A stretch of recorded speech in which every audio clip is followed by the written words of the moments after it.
7, Hudson Maddox. Batting fourth and playing third base, number 10, Carter Hathcock. Batting fifth and playing first base, number 2, Gage Griffin. Batting sixth as the DH, number 13, Jace West. Batting seventh and playing right field, number 8, Logan Pratt. Batting eighth and playing catcher, number 12, Aiden Noah.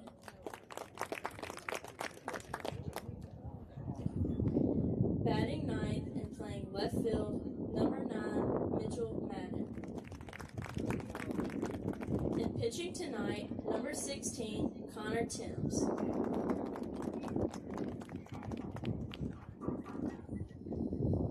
And here's the starting lineup for your Pillow Academy Mustangs, led by head coach Bruce Branch and assistant coaches Neil Turner, Tommy Acey, and Andrew Mitchell. Leading off and pitching tonight, number 14, J.C. Jerome. Batting second and playing third base, number 17, Aiden Valente. Batting third and playing catcher, number 7, Brock Jacobson. Batting fourth and playing shortstop, number 8, Dane Sanford. Batting fifth and playing right field, number 9, Chamberlain McLean. Batting sixth as the DH, number 12, Drew Lane. Batting seventh and playing second base, number 22, Elliott Flowers. Batting eighth and playing first base, number 25, Harry Smith. Batting ninth and playing left field, number 3, Trace Smith. And playing center field, number 9, Matthew Ryan Smith.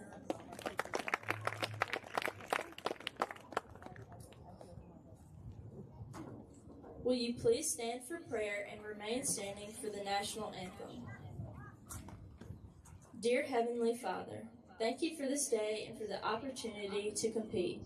Thank you most of all, Lord, for your Son, Jesus. God, please protect these young men on the field and be with every single one of us tonight as we drive home. It is in Jesus' name we pray. Amen.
Play ball.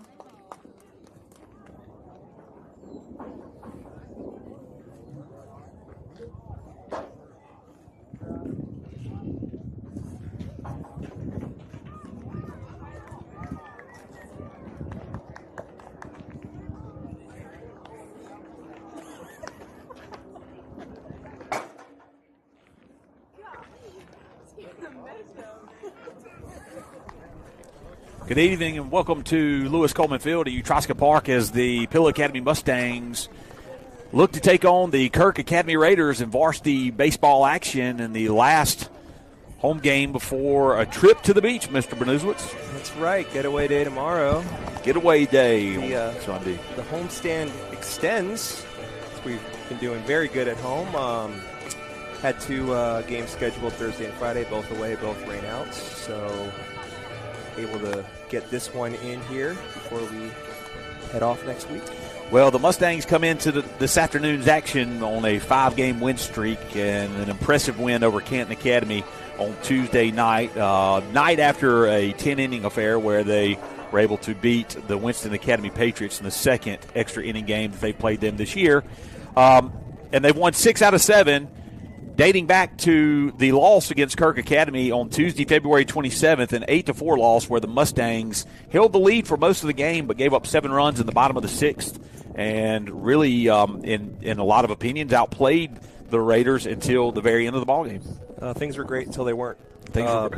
Absolutely.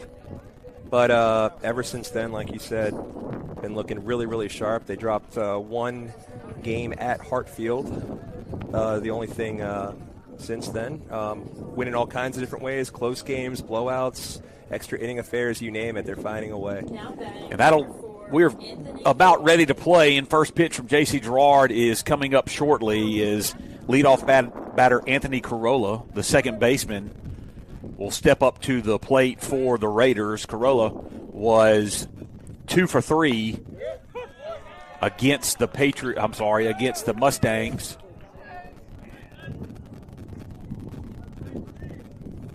A couple weeks ago. And there's a hit to the left side as he will lead off the game with a single into left field on a 0-1 breaking ball. So leadoff man aboard for Noah Jackson, the second baseman. Jackson is batting in the 2-hole, playing second base. He played center field against the Mustangs in the previous matchup. He was 2 for 4 with 2 RBIs and 1 run scored. Pick over, and it was a good pick, but he gets away from Perry Smith. Smith is the starting first baseman for the Mustangs. Will have to hustle over, and the runner's going to try to take third base, and he does as the speedy Carollo will now be standing on third base. They called him leaning. They were expecting him trying to take second base early in the count, but the throw was kind of up the line at third.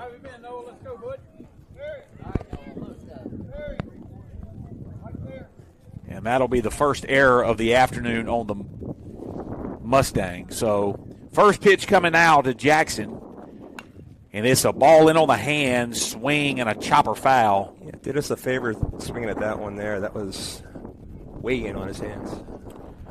Gerard, the starting pitcher, has pitched 5 1/3 innings. He's had action in 3 games so far. Breaking ball in the outside corner misses for ball 1. 1-1 is now the count. He's faced 30 batters and thrown 110 pitches on the season. He's only given up 7 hits. And there's another hit as it goes over the head of Dane Sanford at shortstop, and center fielder Matthew Ryan Smith will come in, glove it. And so back-to-back singles to start the game for the Kirk Academy Raiders, have them on the board. Number 7, Hudson Maddox. And a nice piece of hitting by Jackson. Hudson Maddox, the Ole Miss commitment shortstop, will step up to the plate. Maddox batting in the 3-hole. Played all over the place against the Mustangs in the previous matchup. Shortstop, third base, second base, and pitcher. He was 1 for 3 with 3 RBIs. All 3 RBIs came on a big home run in the bottom of the 6th that took the lead for the Raiders. That was the grand finale of that comeback, implosion, whatever side you're on there. So head 0-1 again. Gerard tries a backdoor breaking ball to the right-handed hitter. Misses just outside, and it's up in the zone for ball 1. So 1-1 is now your count. Fastball right down the middle, called strike 2. So now 1-2 is the count to Hudson Maddox. The left-handed pitcher, Gerard, comes set. And here's the delivery, and it's a high fly ball foul that's going to go out of play and range towards the gymnasium.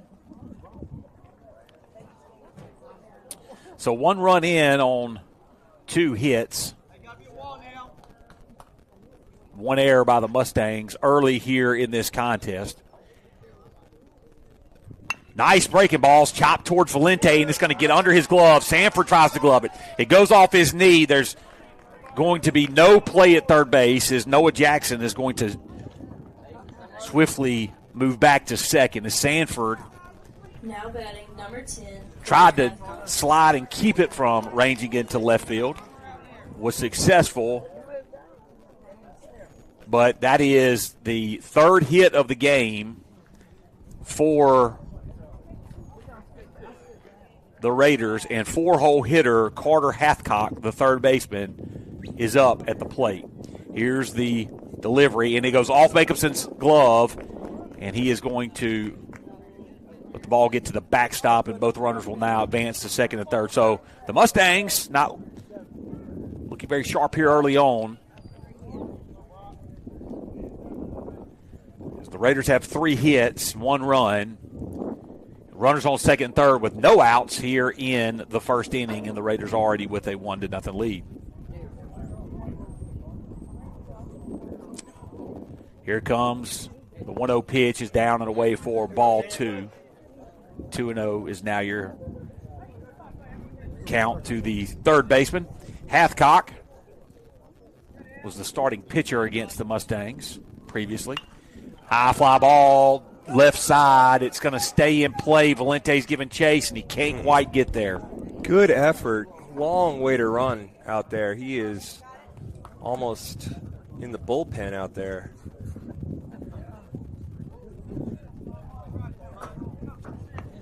Tried to dive and make an over-the-shoulder catch. Was unsuccessful. 2-1 is now your count. The Raiders wearing their navy blue uniforms with red Raiders across the front. Red numbers. White pants trimmed in blue. Here comes the 2-1 pitch. It's a breaking ball down and away for ball 3. So Girard in danger of loading the bases with no outs here in the first inning. Not the start you're looking for, but during this win streak, Mustangs really no stranger to a rocky first inning. They're being able to bounce back before, but work cut out for them as the bases are now loaded with nobody out. Gage Griffin is going to be your batter. He is the first baseman. He had 2 runs on 2 hits in 2 at-bats, 1 walk against the Mustangs the previous matchup. In that matchup, the Mustangs out-hit, and he hits the ball softly to Valente. Valente's going to throw home, and the play is made, and the lead runner is out in a really good play by Valente, getting Noah Jackson out at home plate. And Jacobson doing a good job of staying on the plate, I should say. You're seeing a lot of that out of Valente, that he's starting to make stuff like that look routine. It's not routine. To charge that and to make a good clean throw with the runner barreling out of the corner of your eye like that takes a lot of concentration. Really good play by Valente. So Jace West steps up to the plate. He is the 6-hole hitting designated hitter for the pitcher Connor Timms. He had 2 at-bats. He had no hits, 1 run scored. He had 1 RBI and 1 walk. He fouls the first pitch off. Second pitch is a backdoor breaking ball in there for a strike. To get a strikeout here would be huge for Girard. Here's the 0-2 pitch. You're going to waste 1 up and away for ball 1. So 1-2 now your count. Outfield playing with depth, except in right. Here's the 1-2 pitch. It's a breaking ball that does not get down in the zone. Left it up. For Girard to be effective, he has to throw that breaking ball down around the knees, make him get down there and chase. The 2-2 pitch working quickly, and it's a line drive that's going to get down in front of Trey Smits for a single, and he throws it in all the way to Girard. And so 1-2 base hit by Jace West as he kind of poked the bat out and got it into left field. And now 2 runs have been plated. I'll tell you, Trace thought about going all out for that, but at this point in the game with the bases loaded, if you don't make that play, it's going to the wall, the base is clear. Would have been an extraordinary play, made the good call, just let it bounce to him, got it in quickly, keep it to 1 run. So the bases are still loaded, and Logan Pratt is your batter. He is the left fielder, and he grounds one to the left side. One run's going to score. They're going to wave around the runner from second base. The throw is to home plate, and he's going to be in easily as the throw is offline. 2 runs have scored on the single by Logan Pratt, and all of the singles have been to the left side of the infield or over the base of the shortstop, over the head of the shortstop, and 4 runs on 5 hits, and now runners on first and third with still 1 out. Aiden Noah, the catcher, is going to be the batter here. After the play from the Valente to home plate, Gerard had 2 strikes on a batter and was not able to get the strikeout. Good pitch on the outside corner for strike 1.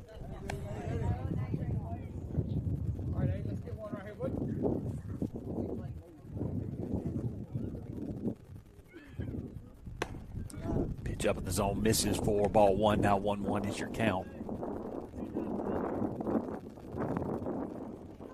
Damage done in a hurry here, but you just got to keep throwing strikes. I mean, what's done is done. Still some work to do, you know. Trey Smith has his work cut out for him here in the first inning as all the hits. Good pick off move right there by Gerard over to first. Every hit has gone to the left side.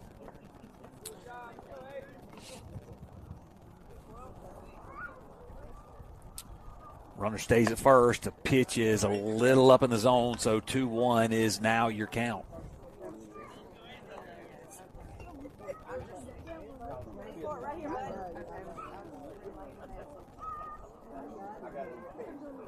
Two-one pitch is going to hit the batter, and that's going to be the second free pass. And Coach Branch is going to go out and visit with his pitcher, and Gerard is going to, we'll see what happens here. Smith is going to exit. Trey Smith is going to come in to throw. We'll see how this works.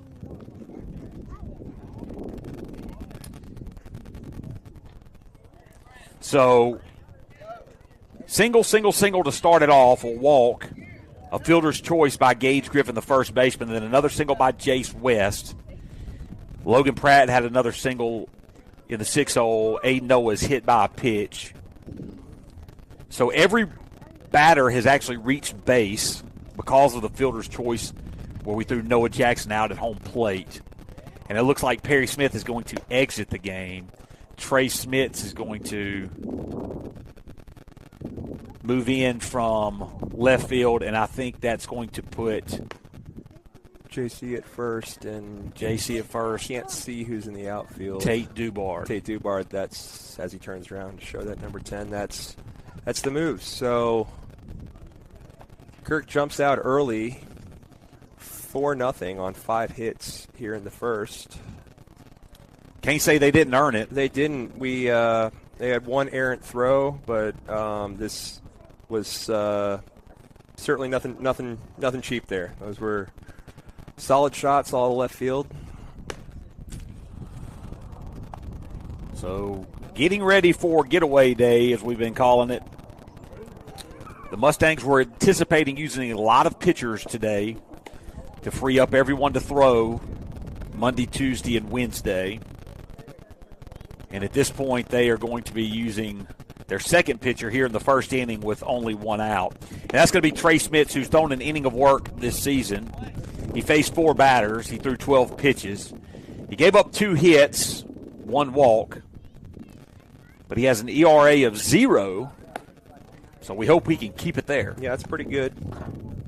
Doesn't get lower than that. All the runners on base will be charged to Gerard. And 9-hole hitter Mitchell Madden will now step up to the plate. He is the left fielder, number 9 for the Raiders. He did not bat in the game on February 21st. So, first time that we've seen him, first time he's seen us. We'd like to see him for about 3 pitches and then wave to him at the dugout if Trace can come in here and take control of that zone. Pitches on the outside corner, called strike 1. So there's going to be a visit between Schmitz and Jacobson, as apparently they weren't quite on the same page. I think that visit might be, wow, that outside is wide open for us. Let's take advantage Let's take advantage of that outside corner. I'll take that strike, but I don't know. Outfield still playing no doubles here with the bases loaded and 1 out. Here comes the 0-1 pitch, and it's a fastball right down the middle for strike 2, and now Madden down 0-2 in the count. Gerard did have a couple of 0-2 counts to batters, and he just couldn't quite get that strikeout pitch, and it had to do with his breaking ball staying up in the zone. Here comes the 0-2 pitch from Schmitz, and it's a breaking ball inside corner, just misses. Would have loved to have gotten that call down 4 runs here in the first. Now it started way in on the hitter. Late break, not quite enough at the plate, but good pitch. Looks like that was coming right at his ear when it left his hand. Now 1-2. There's the pitch, and a fly ball into left field is going to find Dubard, who just entered the game. Dubard's going to make the play. He's going to throw it into his cutoff man, Valente. No play at home plate, and 5 runs have now been plated. But Dubard doing a good job, as you say, or the baseball people will always tell you, once you enter, the ball finds you, and it did there. Yep. Remember, a pitcher went in for 2 outs for lineup purposes, and the very first batter found him in left field there. Mustangs riding a 5-game win streak into today. Overall record is 7-3. Runners on first and second with 2 outs now. As leadoff batter Anthony Carollo back up at the plate, and the pitch is inside, misses, and barely misses him.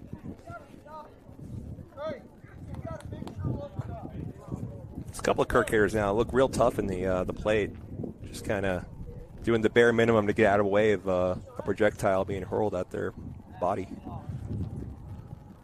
Here's the 1-0 pitch, is a pitch away for ball 2, so now 2-0 is your count. And Tracy did a great job of coming in and attacking that zone, forcing the contact, working around the corners here. Let's see what he does. 2-0. See if he comes back to. Big lead at second base by Logan Pratt, the left fielder. And Schmitz is in danger of loading the bases here.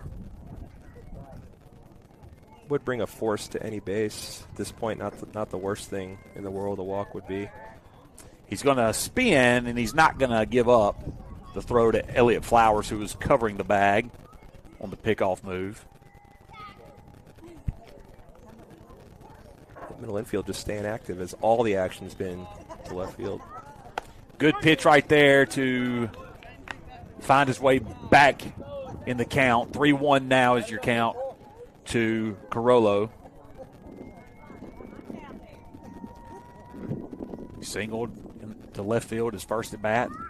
And a high fly ball foul is going to go out of play. And so now 2 strikes on the batter, and the runners will be moving at first and second.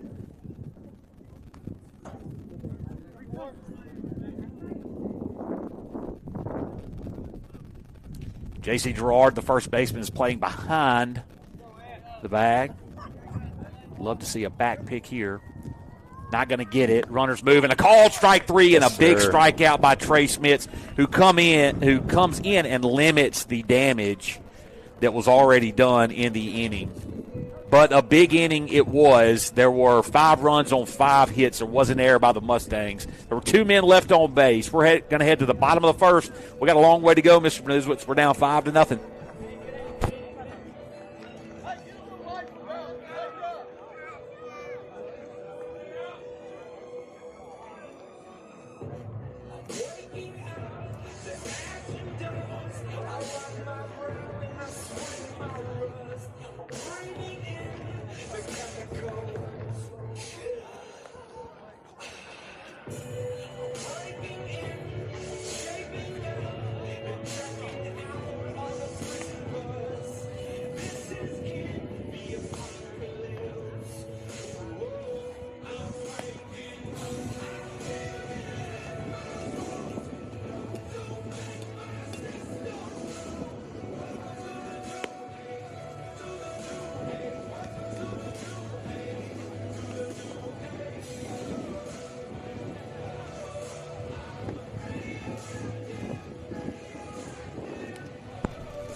All right, so we are back ready for action. Connor Timms is going to be the starting pitcher for the Kirk Academy Raiders as they lead 5-0 here in the first inning. They scored 5 runs on 5 hits. Your Mustangs will line up like this. J.C. Gerard is going to be he was the starting pitcher. He has moved to first base at this point. He will lead off, followed by Aiden Valente at third. Brock Makemson is your catcher, batting third. Dane Sanford will play shortstop and bat fourth. Chamberlain McLean will bat fifth and play right field. You've got Drew Lamb, the designated hitter, batting for Matthew Ryan Smith, the center fielder. Drew's batting sixth. Elliott Flowers will play second and bat seventh. Perry Smith was your first baseman to start, but Gerard has moved over there as he wasn't able to get out of the first inning on the mound, so Tate Dubart has entered for Perry Smith, and Trey Smits is going to round out the order batting ninth in left field. We did face Timms in the first matchup. He threw 2 2/3 innings. He gave up 5 hits, 2 runs, 1 error. He had a walk and 2 strikeouts in his 2 2/3. Some very detailed information you're reading off about that first game. That is because Mr. Bernuzowitz kept the game changer and did a phenomenal job. We want to continue to harp on that. Timms throws from a 3/4 arm slide. It comes across the plate on the left-handed batting Gerard for strike 1. So Gerard down in the count early. Here's the 1-0 pitch and a little chopper foul. 0-1 pitch. So you never want to give up 5 runs in an inning, but if someone was forcing you to and you could pick, when do you want to give those up? You want to say the first. We got all game to get those back. So absolutely, it doesn't indicate what's going to happen down in the future innings. It just means that you're going to have to do a good job of putting the ball in play and finding a way to get on base. Yep, it's come in a lot of varieties. Haven't really seen them make that kind of contact, but Mustangs no strangers to being down in a hole early in the first as JC lifts one to left. Fielder stumbles a bit, ends up kind of reaching up high, but does make the catch. That was Mitchell Madden, and he did. He kind of got off his feet. Didn't kind of get off his feet. He did get off his feet to make that catch as it almost went over his head. As you said, he stumbled, looked down, and looked back up and probably lost it for a minute. But a 4-pitch at bat for Timms gets Gerard, and Valente now steps up to the plate. Valente was 3 for 4 against the Raiders his first time he faced them. He did score a run, and he had 2 RBIs. He played third base, shortstop, and he pitched in that contest. Here's the 0-1 pitch. It's a little chopper towards the first baseman. Valente's going to have to hustle. Timms covers it nicely, and there are 2 quick outs by the Raiders against the Mustangs here in the first. Now batting number 7, Brock Makemson. A 3-1 put out of Valente will bring up Makemson, the catcher. Makemson batting .353 on the season. Leads the team in doubles, and he hits a single over the shortstop's head as Hudson Maddox was not able to get up and now batting number 8, Dane Sanford. Catch that ball. Nice piece of hitting by Makemson. And for his efforts, will be courtesy ran for by the speedy Ben Porter. Sanford will come up to the plate. Sanford was 2 for 3 with 1 run scored, 1 walk, and 1 strikeout in his previous matchup against Kirk. Sanford is batting .440 on the season. He's got a .533 on base percentage. He's slugging at around .640. He has 11 hits, 8 singles, 1 double, and 2 triples. He is yet to hit a home run. He has 7 RBIs and scored 10 runs on the season. He swings to the first pitch breaking ball for strike 1. See, that 7 RBIs and 10 run stat. This goes to show that Brock leading the team in RBIs. Top of the order has been doing a really good job of getting on. Brock's been knocking everybody home. Dane's been hitting triples and everything, and then the rest of the order behind him able to score him. Porter is going to try to steal, and he is going to be tagged out. And it looked like he missed the tag. Yeah. But they're going to give him the benefit of the doubt that he that he didn't, and so Sanford is going to walk back, and he'll get a fresh count when he comes back up in the second inning. Coach Branch is looking at Porter, and I think there was a little bit of confusion on the sign there. But nonetheless, that play is made, and the Mustangs will go down with nobody scored. No runs on one hit, no errors by the Raiders. There was nobody left on base. We'll head to the top of the second when we come back.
So Trey Smits will take the mound for his second inning of work now for the Mustangs as he came in relief in the first inning with one out and the bases loaded. Did about as well as he can expect. Got a fly ball out and a strikeout. So 2 batters, 2 outs. And he will now face Noah Jackson, who singled his first plate appearance. Ground ball right back. Smits goes right between his legs. Sanford can't glove it. And that is going to be ruled. Now batting, number Not 7, sure. Hudson Maddox. Hard to call that a hit. Hard to call it an error. We got on Smits really fast. If he gets his glove down a little bit quicker, he probably gloves it. But an infield single it is. And Hudson Maddox steps up to the plate. He singled to the left side, his first plate appearance.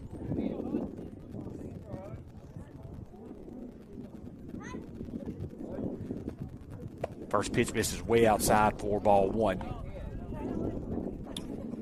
2 errors, so they did rule it an error on the game changer. Did not give him a hit. Not sure who the error was on. Pitch inside misses for ball 2, so 2-0 now your count. Yeah, right through the wickets on the comebacker. I don't know. So Maddox stands in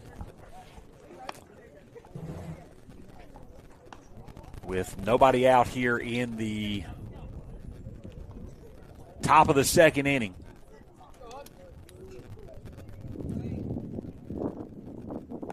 Ball misses low for ball 3. So 3-0 is now your count.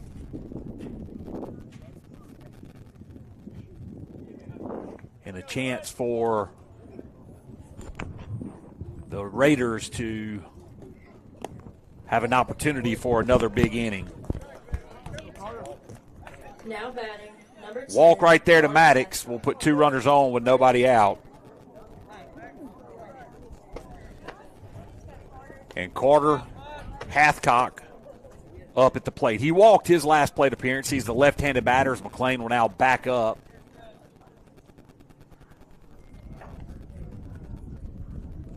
First pitch is a foul ball over the press box for strike 1.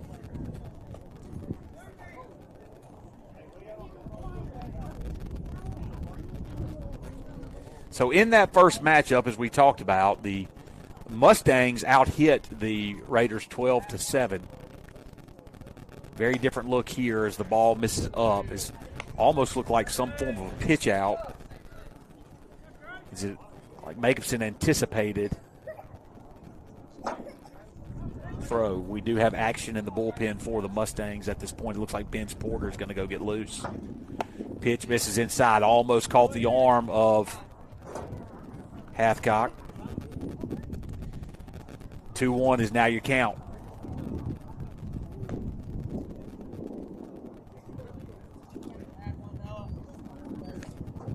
2-1 pitch from Smits is up in the zone for ball 3, so 3-1 now. Real sharp coming in the high-pressure situation, and can't find the zone after the half-inning break. Almost had a real quick out to start the inning. Line drive into center field. Playing for no doubles is Smith. Smith catches it. He's going to try to advance to third. He's going to throw it over the head of the cutoff man. Valente is going to scoop it, and the runner moves up from second. Maddox stays at first, and Hathcock flies out to Matthew Ryan Smith, who's playing a good center field. So Gage Griffin will come up. He hit into a fielder's choice, grounded the ball to Valente with the bases loaded. Valente went home with it for the first out of the top of the second. 5-0 is your score. Runners on first and third. 1 out here in the top of the second inning.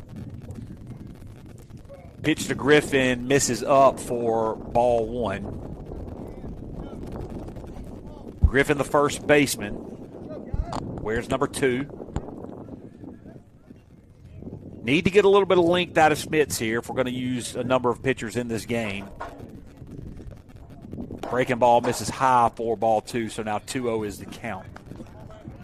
Smits kind of taps his chest and says, that's on me, knowing he's got to follow through and finish and work that ball down.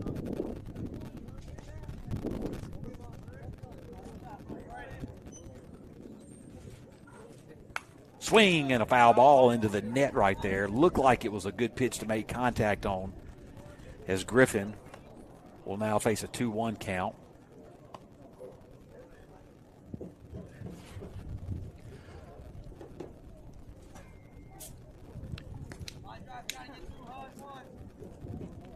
So here comes the 2-1 pitch.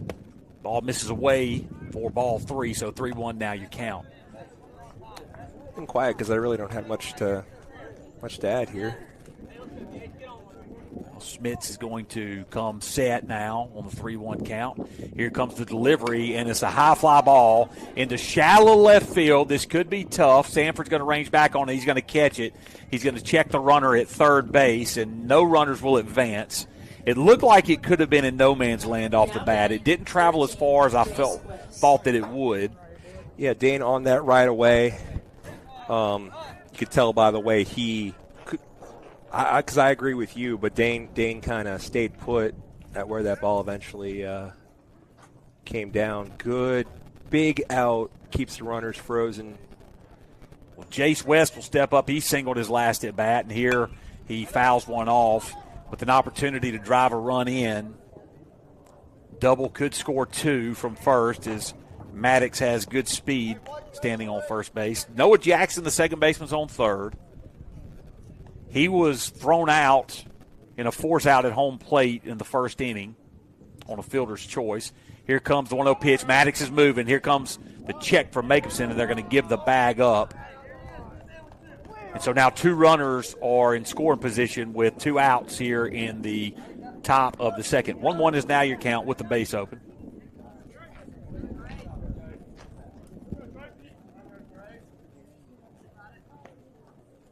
One pitch. Breaking ball that stays up in the zone for ball 2. Just couldn't quite get it down. Yeah, I love the idea there. So both pitchers for the Mustangs through the early innings having a hard time getting the breaking ball down in the zone. Here comes the 2-1 pitch, and it hits him. So that's the second hit batter. And the bases are now loaded for the Raiders again, with Logan Pratt, the left fielder, coming up to the plate. Pratt singled his last at bat. Logan Pratt was 0 for 3 against the Mustangs on February 21st. He did have 2 strikeouts. We'd love to see one here. Bases are loaded. Need to get a big out. Smith's going to pitch from the windup. Come set. Here's the delivery. And a check swing foul ball for strike 1. Trace came in the bases loaded situation.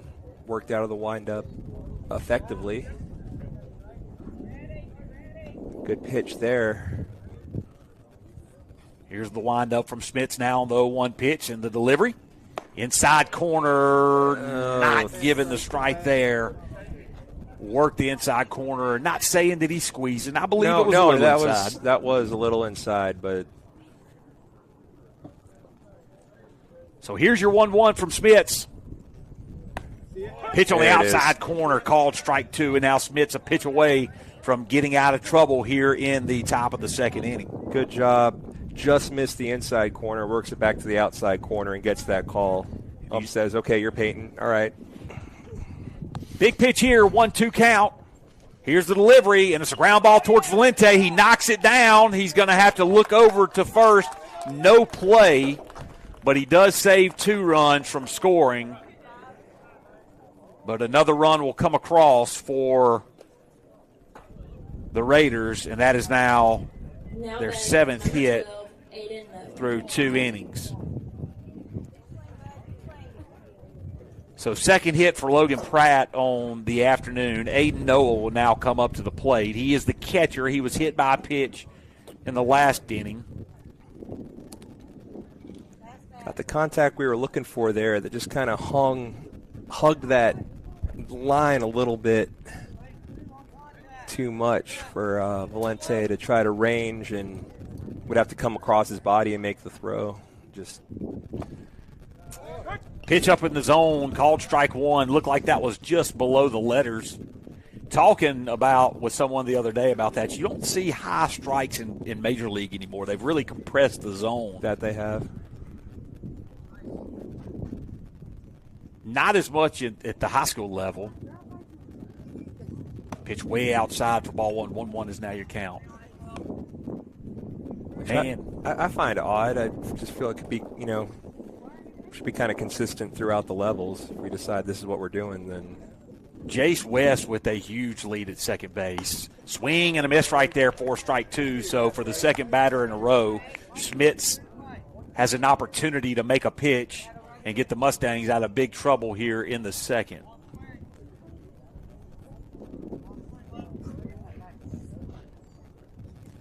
Here's the 1-2 pitch. Breaking ball, swing and a miss, and he got him that time for the strikeout. Good pitch right there. Changed speeds, had him fooled. 1 run on 1 hit. There was an error by the Mustangs. There were 3 men left on base. We're going to head to the bottom of the second. Got to get something going here, Mr. B. That's right.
Seventeen batters have come to the plate for the Raiders through 1.5 innings. I'm on break, so I'm not going to do the math on that, but that seems high per inning. You are on break, and we talked about this for those who aren't listening to JV. How did your first day off go? Fine. Chipped away at the to-do list, and now I have nothing on my plate. I can go just enjoy the beach and not worry about anything I got waiting for me when I get back. It's fantastic. Good feeling. It's just a good feeling. It's a good feeling to be free. You had a slightly different Friday. Wide open. Dane Sanford will step back into the batter's box. He was at the plate when courtesy runner Ben Sporter was caught stealing to end the bottom of the first. First pitch is a ball that goes off his foot. My Friday was my anniversary with right. my wife. And happy anniversary if my wife is watching, which sometimes they do. 11 years. Congratulations. 11 years of pure bliss and joy.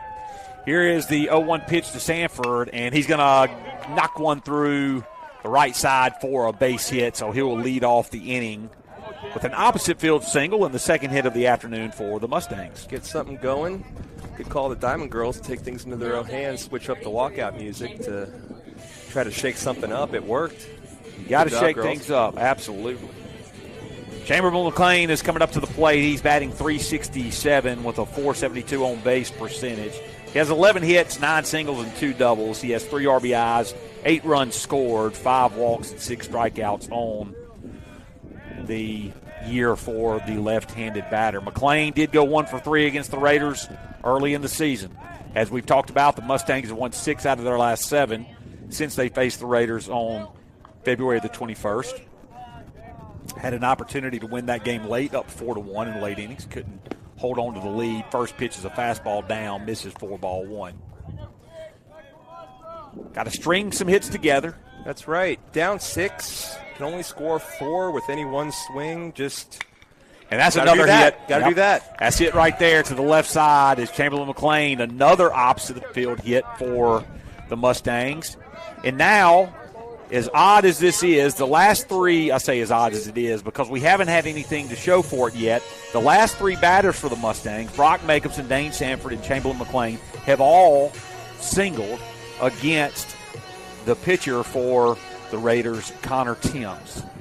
So making good contact, and Drew Lamb coming up to the plate in a big spot here. We'll see if Coach Brand selects to try to get people in runners in scoring position. Ball goes over the glove, and we're going to move up anyway. So catcher kind of conceded that one after it kind of popped. He had it in his glove, and it popped up over his back shoulder. Everyone was looking for it for a second. Our runners took off, and catcher seemed content just to give up the bags there. It was a breaking ball that was inside and missed the zone, so Lamb is now ahead 1-0 in the count. And here comes the 1-0 pitch. Inside corner, called strike 1. Haven't seen that pitch called a strike yet. Looked like the catcher was set up outside. Maybe the catcher manipulated what we saw a little bit. Yep. By having to slide across the plate. But which, good job on the to not be fooled by that, by we were. 1-1 count, breaking ball. Lamb gets out of the way. So the plan seems to be work Lamb inside.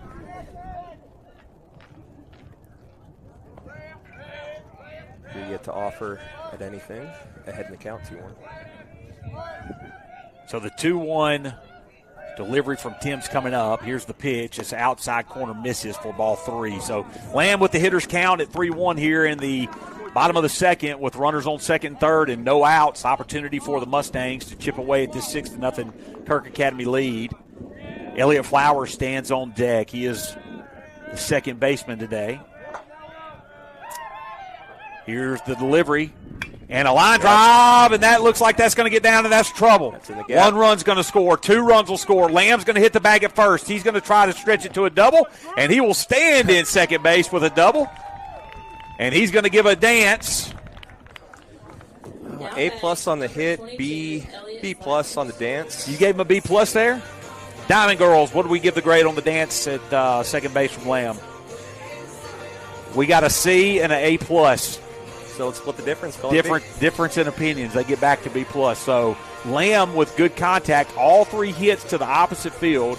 Ball, that hit by Lamb right there typically gets to the wall. We've seen a lot of that. But this wet ground, grass a little higher. Again, the fact that a lot of these games, especially a few weeks ago, that we were able to play on this field at all is a miracle and a testament to a lot of a lot of hard work to get it done. That being said, yeah, the grass is certainly not ideal where we want it, and it affects both teams, though. So Elliott Flowers steps up to the plate. He sees the first pitch fastball. He's going to fly one towards center field. We'll see if Lamb's going to be moving. The right fielder takes over and makes the catch. That is right fielder Now batting number Not 10, sure. I think Tate that's Dupont. Logan Pratt, actually. I'll bring up Tate Dubard hitting in what was originally Perry Smith's spot in the order. Drew Lamb standing on second base. First pitch to Dubard is outside for ball one. Dubard on the year has an on-base percentage around 133. Would like to see him get on base here. Here's the pitch, and a chopper towards the shortstop. Maddox gloves it. He throws it in the dirt, but the first baseman digs it out for out number 2. Tough play there, being screened by the runner Lamb, moving to third. Had to get it away in a hurry. Just able to beat the speedy Dubard. So Trey Smits will come up to the plate. The left-handed hitter batting .217 on the season. He bats in the 9-hole. Smits was 0 for 4 against him. The last time Flares went to the right side, that's going foul and out of plays. First baseman. Yeah, it kind of lingered there for a bit. Gage Griffin gave a good run for it. Yeah, it hung up a bit longer than I was expecting. But so suddenly we said, start this inning, can't get it all back at once. Well, we were one swing of the bat away from cutting that lead in half just like that with plenty of baseball to go. So 0-1 delivery coming now to Smits. There's the pitch, and he check swings at a breaking ball that is blocked up nicely by the catcher, Aiden Noah. And now Smits down 0-2. Top of the order will roll back around after Smits at bat.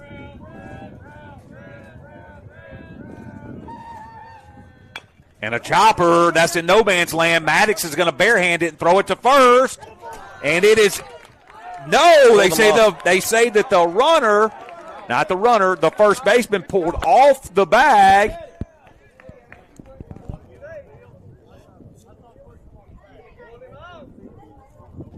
And they're appealing to home plate that he pulled off the bag.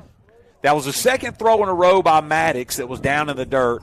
The first baseman for the Raiders, Gage Griffin, did a great job of digging it out, but they say his foot came off the bag. And the second base umpire was very emphatic about that, actually.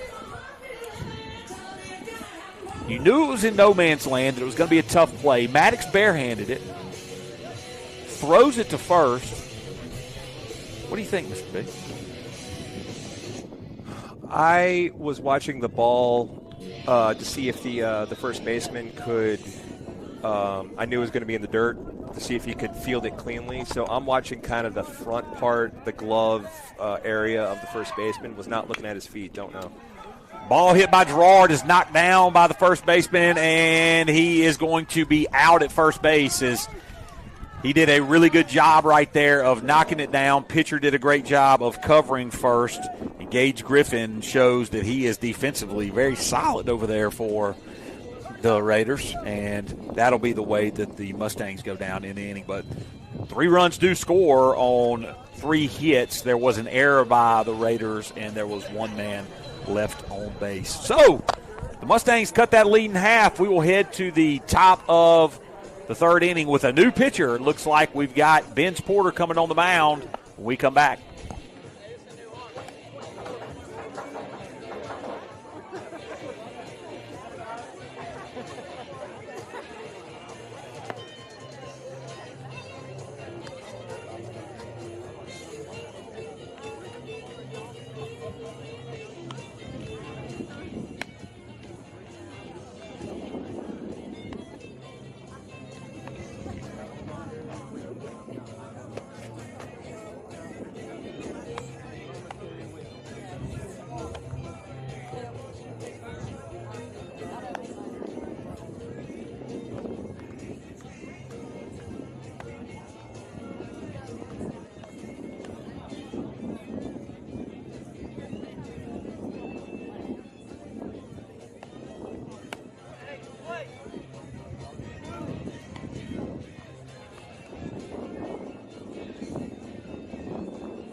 Number nine, Mitchell Madden is going to lead all four of the Raiders as the Mustangs cut the 6-0 lead in half in the bottom of the second and now trail by 3. Benz Porter has entered for Tate Dubard. That 8-hole spot in the order is a round robin at this point as Perry Smith started there, and when Gerard came off the mound, Dubard entered.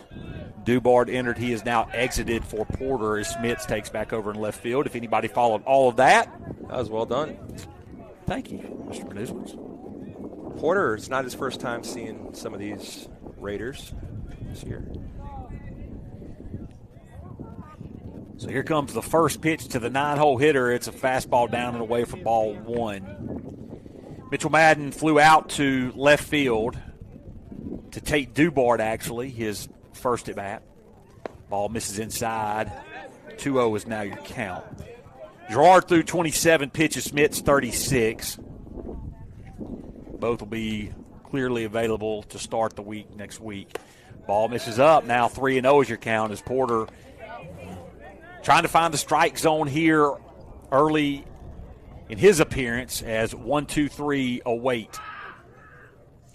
So here's the 3-0 pitch. It's a breaking ball. Finds the zone for strike 1. Nice movement on that. Left-handed pitcher Porter. The 3-1 delivery.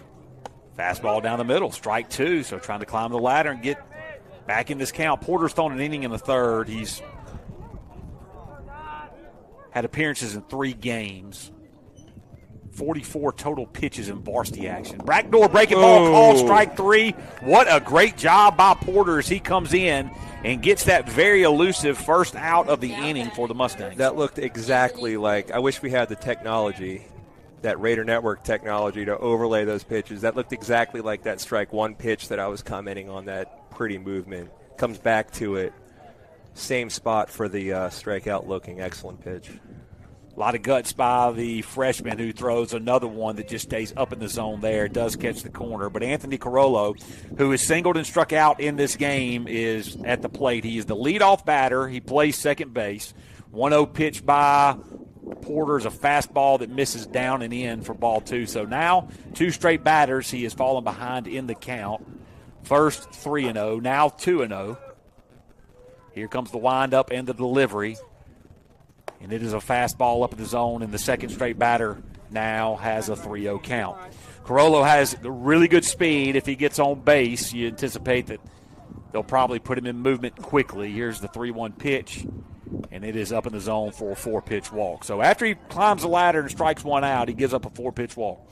And Brock's going to go calm him down a bit. Nice senior freshman relationship there. And although we do get the walk, the past couple of innings, we'd had at least 1 runner on before we got that first out. So already some improvement this inning. That runner on first, harmless for now. Let's see if Porter can come back here. Noah Jackson, the batter, the second baseman. First pitch is an inside strike.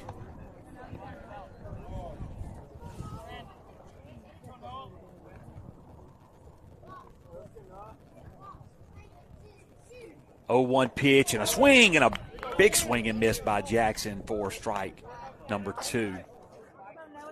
Working. Benz is on this batter for the chat. So 0-2 now the count with Carollo on first base.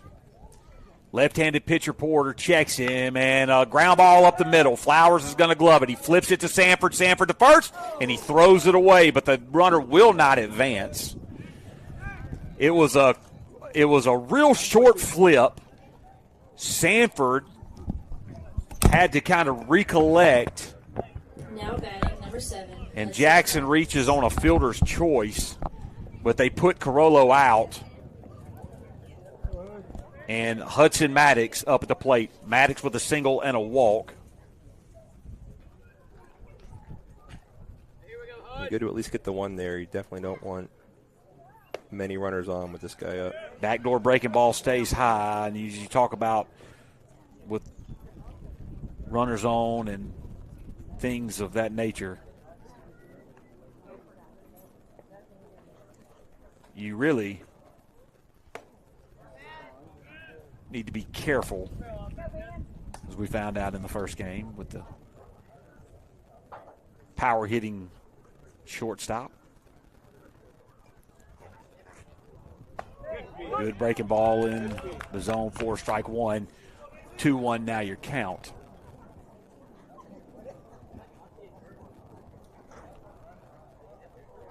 Here comes a 2-1 pitch from Porter, and it's a line drive down the left field line. That's going to be foul. If it would have been foul, it would have been to the wall, and it would have been trouble. As Schmitz either decided, hey, I want to make somebody else do a little jogging, or the ball got stuck under the fence. One of the two, but he gave up on it out there. Well, Easton Harrison's going to go check on things. And umpires are going to allow for play even with Harrison running down there. So anyway, Maddox now has 2 strikes on him. Here's Porter. He comes set. There's the pitch, and it's fouled off of his foot. The count will remain 2-2 with 2 outs. Good job by Maddox to get a piece of that, as Benz was thinking strike 3 right there. Benz, the freshman, could not care less that he's pitching to an Ole Miss commit. Completely unfazed by all this, going right after him. The Ole Miss commit with a nice little powder blue sleeve right there. I noticed that. I like it. 2-2 pitch. Down in the zone now, full count. And a runner on first. Walk here will put a runner in scoring position with 2 outs here in the 3rd inning. Porter comes set. The runner did not go, was not sent. Don't know what that was about, but the pitch misses high, and that's the 2nd walk of the inning. So Porter in this inning has gone strikeout, walk, fielder's choice, walk. And Carter Hathcock at the plate. He flew out to Matthew Ryan Smith, deep to Matthew Ryan Smith. In the 2nd inning, he walked his first plate appearance. He's a lefty-lefty matchup. See if Porter has the advantage here. Pitch misses down the dirt. Both runners are going to move up. Jacobson gets under his glove. Don't know if he got crossed up or not, but he didn't get down on his knees to try to block it up. And it looks like he did as he go out and talk to his pitcher. Yeah, because that's really something you really haven't seen this very often at all this year. No, and that's it. You know, looks like he got crossed up, maybe trying to throw a breaking ball for first pitch, and it was a fastball in the dirt. Got on Jacobson quickly. So the wild pitch will lead to 2 runners in scoring position and a big batter here as the Mustangs not wanting to give up any more runs down 3 here in the 3rd. Here's the 1-0 pitch to Hathcock as a breaking ball called strike 1. Started about the shoulder, ended at the belt right down the middle. Yeah, inside the lefties, outside the righties, that spot, that zone in there, he's really working very well.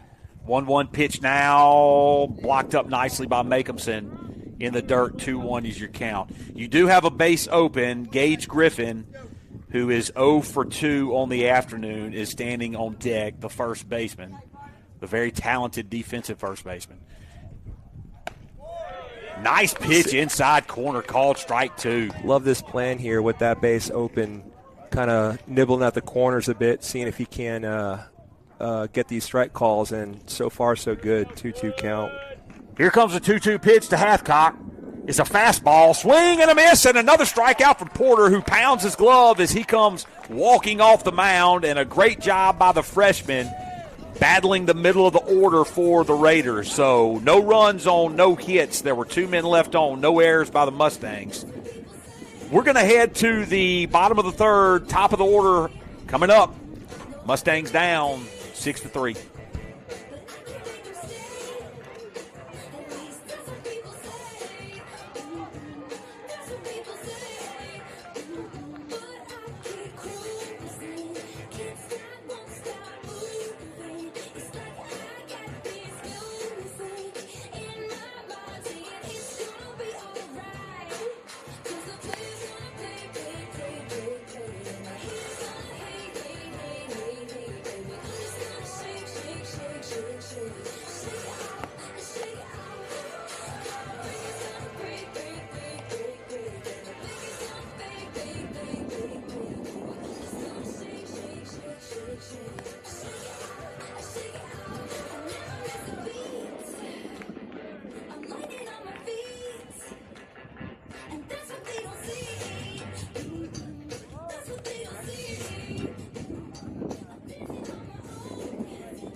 17, Aiden Valente. Well, the game feels a little different than it did an inning and a half ago, Mr. Benuzowitz. I feel like the momentum is on the Mustangs side. 3 runs their last time up, and the spot of trouble, big put out there to end the inning by the freshman. Ben's Porter brings freshman Valente, number 2 hitter, up to the plate. So Aiden Valente grounded out to actually a 3-1 ground out as the first baseman knocked it down and threw it over to the pitcher for the out. Sees another ball on the outside corner, miss for ball 2. So Valente ahead in the count now, 2-0. Ground ball left side, third baseman gloves it. He picks it up. He throws it across the diamond for the first out of the inning. And Valente is retired. So I like to see the Mustangs have the same approach as last inning. Just keep getting on. Don't try to get it all back right here. Plenty of game left.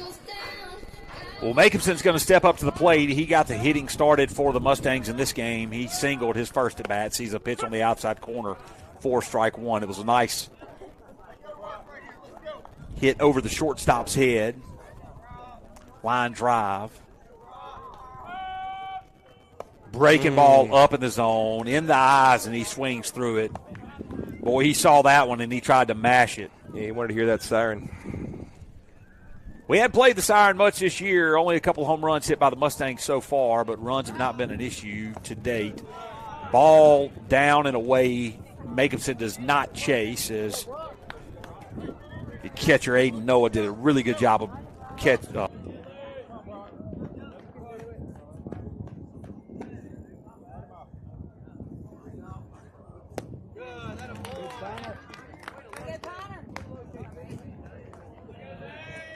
Now batting number 8, Dane Sanford.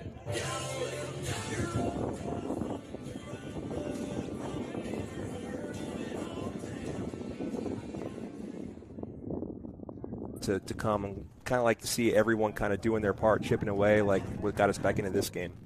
Sanford's first pitch is down in the zone, called strike 1. Looked like it missed, but it doesn't. And so 0-1 is now the count to Sanford, who did single his last plate appearance. It was an opposite field hit. There's an opposite field hit that's going to go out of play over the lights. Now, all that being said about the station-to-station, next man up thing, this man here at the plate needs to have a home run before we get back from the coast. Well, I would like to see one right this second. It's a 0-2 count to Sanford. Here comes the windup and the pitch, and it's a ground ball third base side that's going to go foul just left of the bag. Really inside on him, got way out in front of it. Surprised that they would even challenge him 0-2. Tim's at 35 pitches now on the game. He's the only pitcher used so far for the Raiders, and here comes the 0-2 delivery again. And it's a fastball outside that misses for ball 1. Twilight settling in on what's became a very nice evening. Good day for baseball. You can see the different shades of dirt. Here comes the 1-2 pitch, and it's up in the zone for ball 2. Different shades of dirt. The dirt started to dry out pretty good. It was really wet this morning, but it has dried out nicely as the day has progressed. And this will be the last home game for about a week and a half. All right, the 2-2 pitch now to Sanford. Fly ball foul, opposite field again. So he will remain in the count at 2-2. There are 6 runs on 6 hits and 1 error by the Raiders. There are 3 runs on 4 hits and 2 errors by the Mustangs through 2.5 innings. Here comes the 2-2 pitch. Swing and a miss, and the second strikeout by Timms. It was a breaking ball that Sanford got out in front of, and so 2, 3, and 4 can't get it done for the Mustangs. No runs, no hits, no errors, nobody left on base. We're going to head to the top of the 4th inning when we come back.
we don't have any static anymore.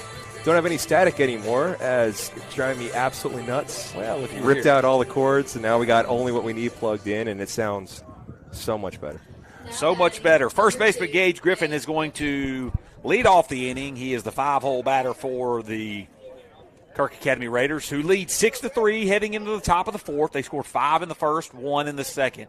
Mustangs got 3 back in the second, and Ben Porter, the freshman, comes back out for the top of the fourth. Breaking ball in there, strike 1 to Gage Griffin. Picks up right where he left off. Grounded into a fielder's choice to Aiden Valente, who threw home on a force out in the first. Then he flew out to Dane Sanford, his second at bat. Pitches down in the zone, misses for ball 1. 1-1 is now your count.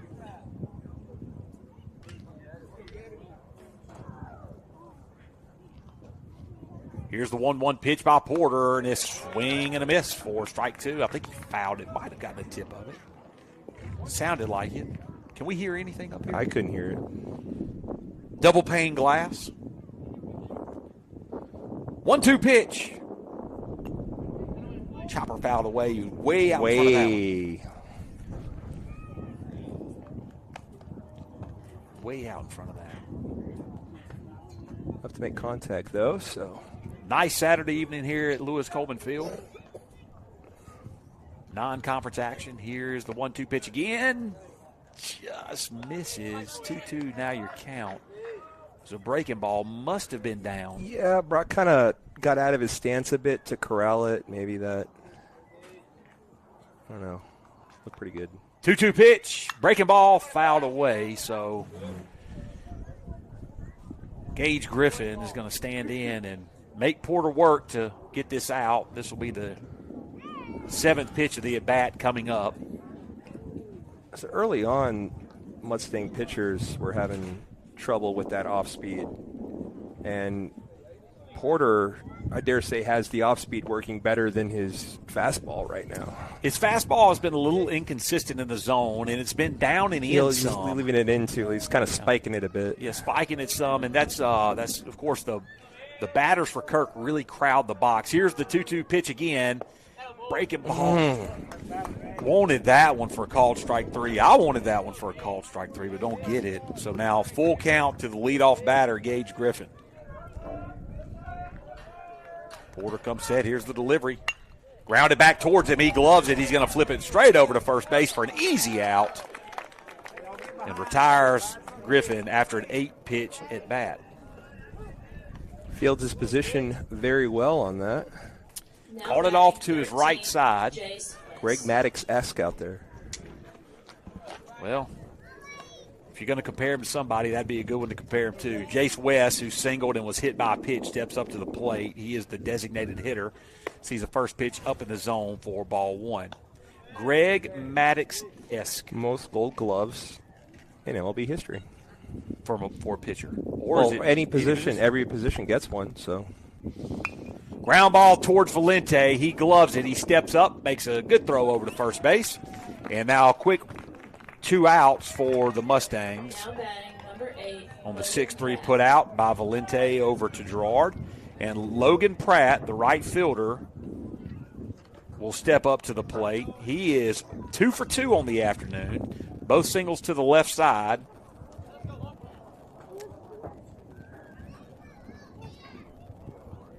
Here's the first delivery. Ball misses inside. Everything's kind of slowed down a little bit. It really has. There's no traffic. Here comes the 1-0 pitch from Porter, and it's a fastball that misses for ball 1. Ball 2, I apologize. 2-0 is your count.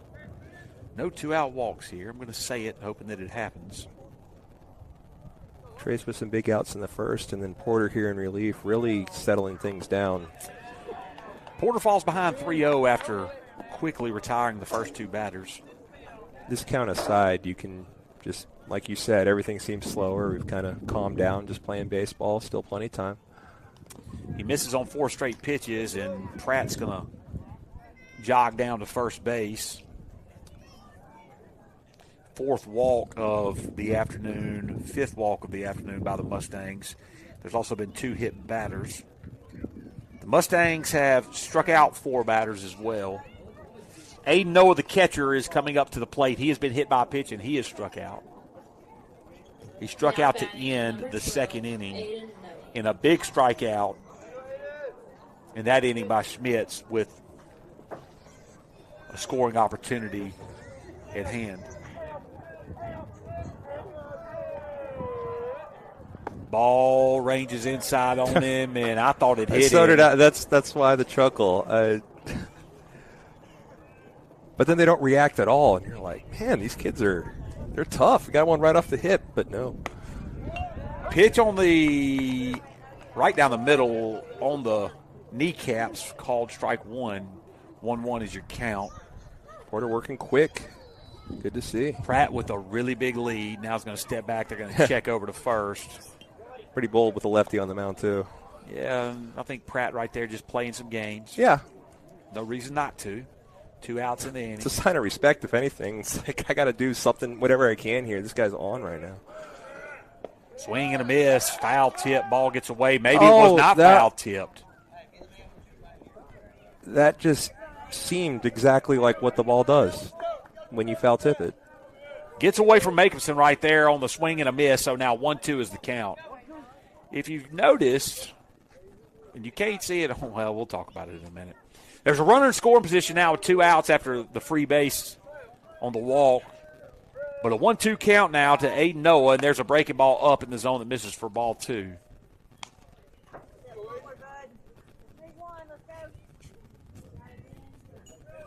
I don't know if this is a strategy of Coach Branch's, but Coach Branch has had Coach Bianco tied up visiting with him in the last 2 innings. Another breaking ball that misses up in the zone, and now another full count. There is a base open, and 9-hole hitter is coming up to the plate. Mitchell Madden, who has flown out to left field and struck out in this game. Yeah, though a walk would not be the worst thing in the world, I think it's the furthest thing from Porter's mind. And that ball misses inside or either hit him, one of the 2, and Coach Branch is now going to go out and make a mound visit. We're going to say he walked. It didn't look like he pointed down to first base as in an indication that he was hit by the pitch. If he was, it was just a jersey thing. No harm done. Well, after getting the ground out on the 1-3 put out to start the inning, and then a quick 5-3 to Valente. Since that time, we've gone walk, 4 straight pitches to Logan Pratt, then a full count to Aiden Noah. And Coach Branch is going to go out and visit with Porter and Jacobson. And no change is going to be made, but he's going to talk to his freshman left-hander, probably telling him, hey, get us out of this inning, and we're going to move on to something different. No harm done yet. Number 9 hitter up with 2 outs. You don't want this to turn into something. I'm going to just nip this in the bud as we get.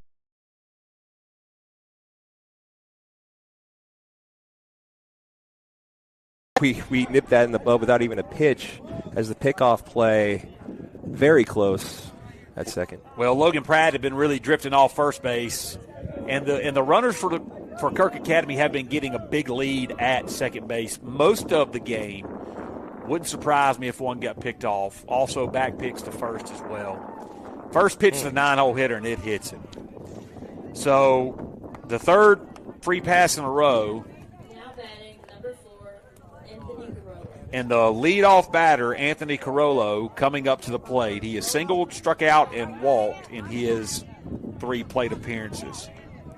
So a quick inning has turned into a bases-loaded trouble for the Mustangs with the leadoff batter up at the plate. Porter comes set from the windup. There's the pitch and a check swing strike for strike 1. Logan Pratt getting a secondary lead down at third base, slips and falls in the grass. 0-1 pitch is inside. Jacobson just kind of scoops it. Got to get down on your knees and block that thing up, or that thing's going to go to the backstop. 1-1 is now the count. So here's the 1-1 pitch to Carollo, and it's another swing and a miss and a strike 2.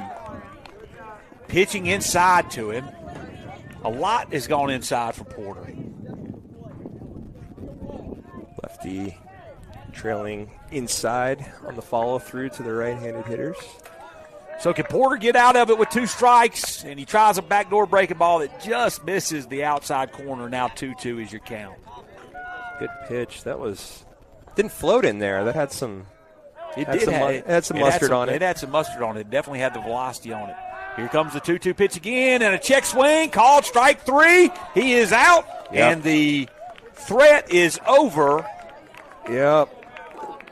You can't check your swing twice in the at-bat and then say you held up on the third. That was strike 3 all the way. So after Porter loads the bases on walk hit by pitch with 2 outs, he's able to get the strikeout to end the inning and get himself out of trouble. A lot of guts from the freshman. Yeah. No runs, no hits, no errors. There were 3 men left on base. We're going to head into the bottom of the 4th, 6-3. Mustangs trail when we come back.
All right, we're here for the bottom of the 4th inning. 5, 6, 7 due up for the Mustangs as Chamberlain McLean, who singled his first plate appearance, comes up to the plate. These guys all involved in that rally in the 3rd that put 3 on the board. Backdoor breaking ball to the left-handed hitter. McLean is in there for strike 1. Good pitch by Timms, who's working his 4th inning. And that, of course, was the 2nd inning I was referring to. Tried the same location and missed. 1-1 count now to McLean. Here comes the delivery, and it's down in the zone for ball 2. So 2-1 now the count. Drew Lamb, who doubled and drove in 2 runs, stands on deck. 2-1 pitch and a ground ball towards the second baseman. Off his right leg and into center field, and McLean is going to reach on an error. Number 12, Drew Lamb. In E4 right there by Carollo. Good things happen when you put the ball in play, but that's 2 hits. Well, 2 times he's put the ball in play and reached base for McLean. The raw power's there. Been there since he's a freshman, but really like his approach this year. He's not trying to hit it over the fence every time. Just good situational hitting, taking what's given, putting the ball in play, and you're seeing him on base a lot more than you did in his freshman campaign. You know, the ball was just right there at him. It almost looked like Carollo just kind of, I wouldn't say, he just tried to make it routine, and it took a hop right there at the end of the at-bat. So here comes Drew Lamb. Lamb is 1 for 1 on the afternoon.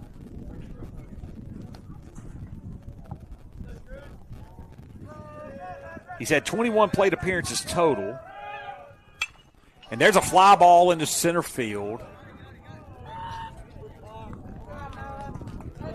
Jackson gets underneath it and makes the play for a routine out. Now batting, 22, A good contact, just got under it just a little bit. And the F8 will put out Lamb, and Elliott Flowers, who flew out to right field his last at-bat, comes up to the plate. Yeah, Flowers, like that last hit by Drew, put some good contact on it, just not able to get it down. But swinging a good bat.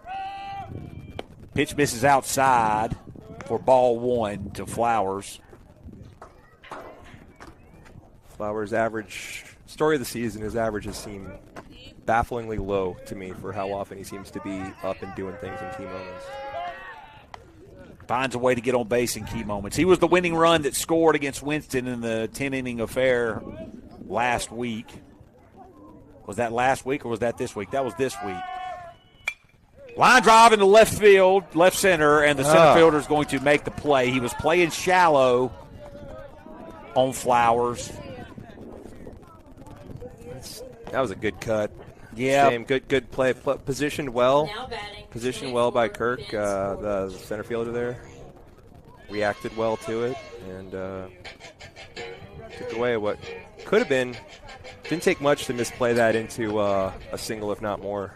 Yeah, Noah Jackson got a great jump on that ball off the bat from Flowers, and that'll bring up Ben's Porter. Porter's first at bat of the game. He is the pitcher for over the last 2 innings for the Mustangs. He's only had 4 plate appearances and only 1 official at bat as he fouls that fastball that was on the outside edge off. Porter's action usually limited to pinch running and coming in for an inning or so of relief, kind of middle relief here and there, and it's usually swapped out before the batting order turns over. But the way he's going, he's got a helmet going. Swing and a miss on a breaking ball in there for strike 2. So for the second inning in a row, the Raiders are trying to end any threat of the Mustangs after getting the leadoff man on. So here comes the 1-2 pitch, and it's a foul ball that goes over the netting on the first base side. Maybe the hit and run was on there or something. I think he's just trying to get Cham moving. Just get him moving, and let's see what happens. You got 2 strikes in the at-bat. You get thrown out at second base. So be it, but you're going to try to get him in scoring position, and if Porter can put it in play, and you got him off and running, and maybe he scores.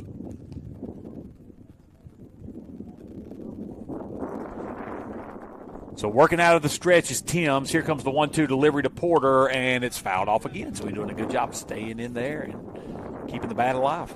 Big spot for the number 8 hitter here. Find a way to get on base, put 2 on with the lineup about to turn over. Even though there's 2 outs, there's still absolutely noise can be made this inning.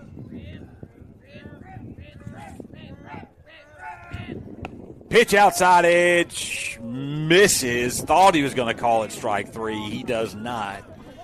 Everybody on the Kirk infield and their catcher and their pitcher all thought it. Catcher comes back and says something laughingly to the umpire. McLean off and running again. There's the throw down. Not in time, and McLean swipes the base. And now full count to Porter as the pitch missed.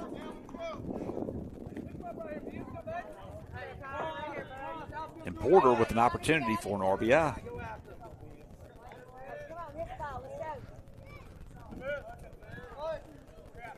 Timms comes set. There's the delivery up and in. Misses, and Porter works that at bat to a walk. Great at bat by Porter. Nicely done. Looks like the pitcher kind of didn't plant right, almost tumbled off the mound. That affected his delivery a little bit there, but whatever the case, we'll take the base runner. 2 on, 2 out.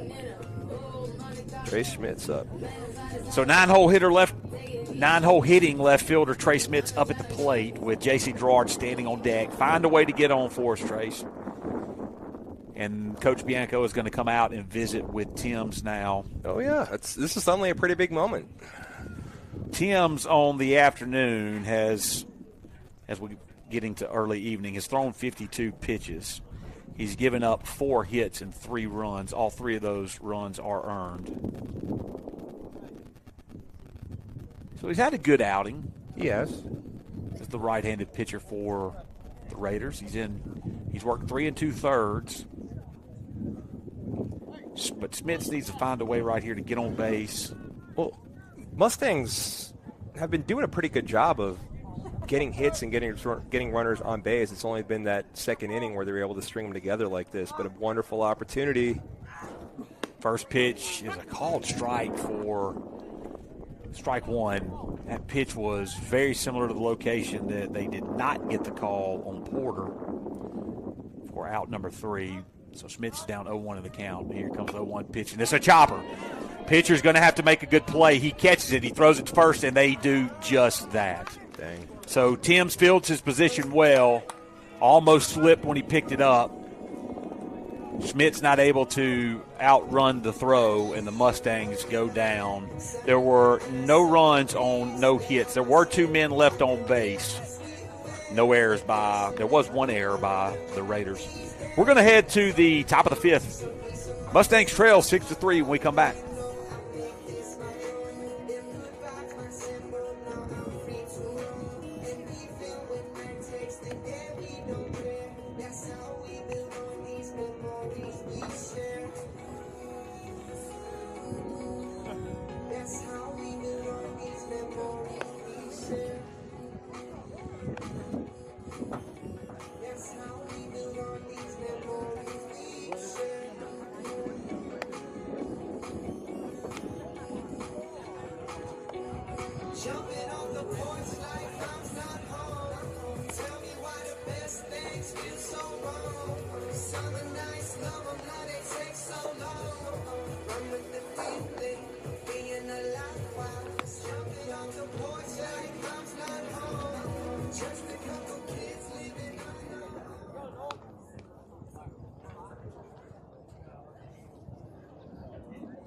Now batting number 5, Noah Jackson.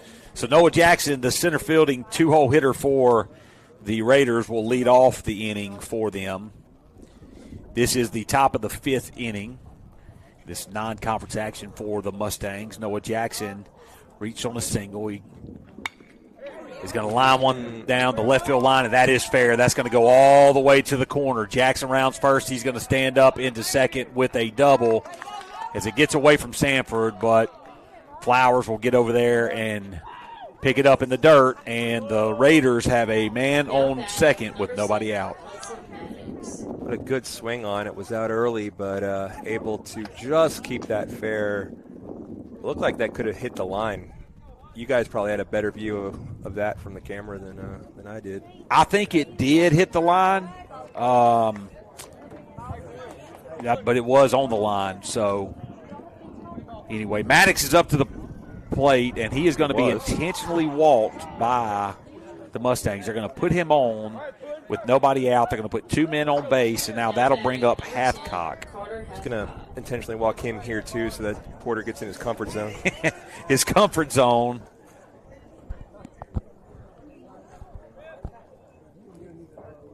Of bases loaded. So runners on first and second, nobody out. Hathcock up at the plate. First pitch is in there for called strike 1.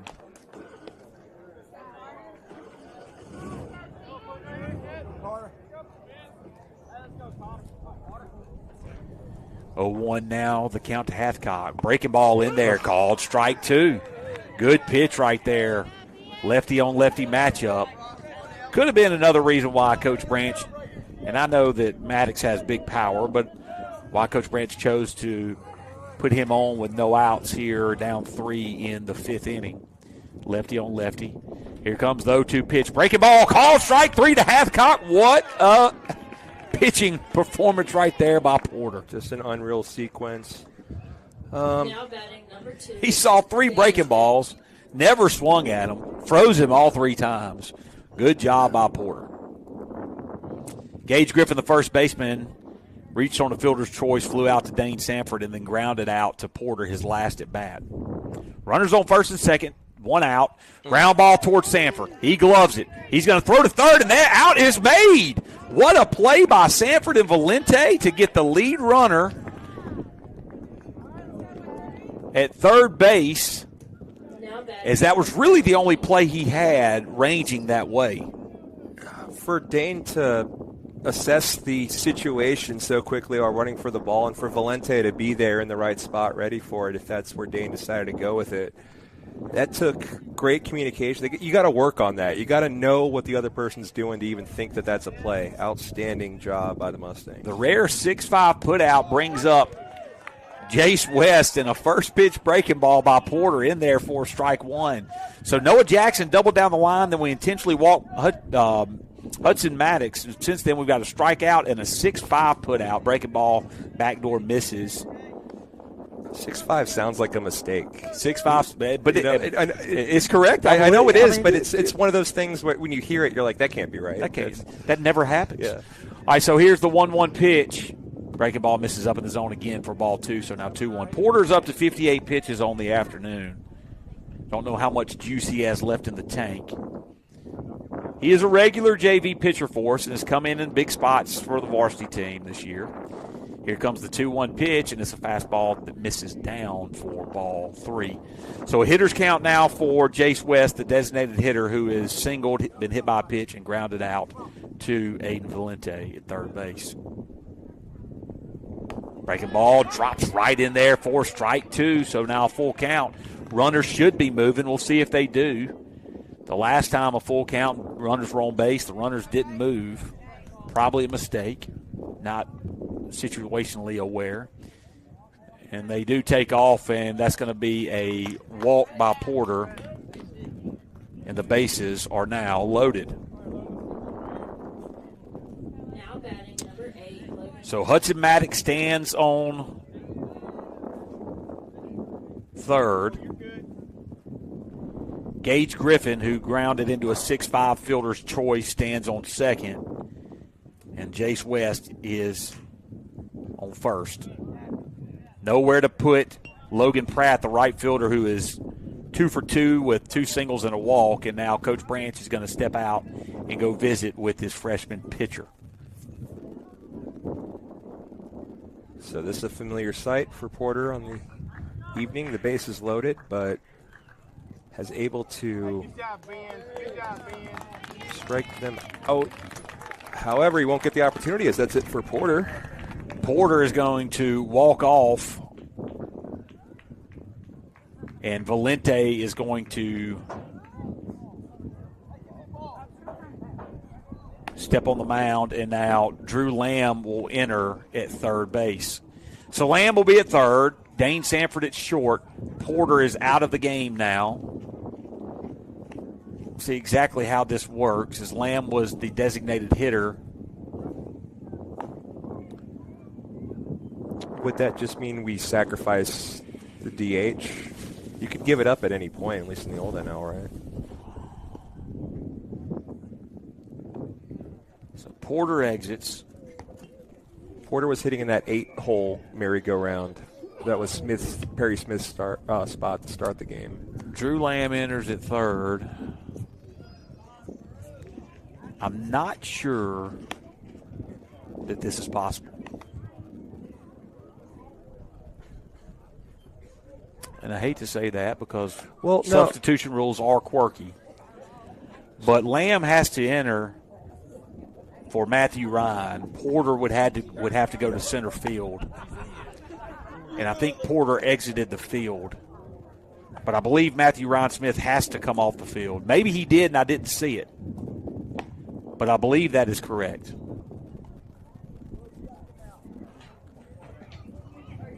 So, on the Coach Branch, legal technicality, you need to fill. You've got to fill. You've got to fill. Yep. He's going to pull Matthew Ryan off. He's going to put Ben's Porter back on. No, he's going to put Lane Harper on and pull Flowers over to third. So they're saying that. So Lamb will not be entering the ballgame. But still here. Yeah, I bet you that's exactly what's going on.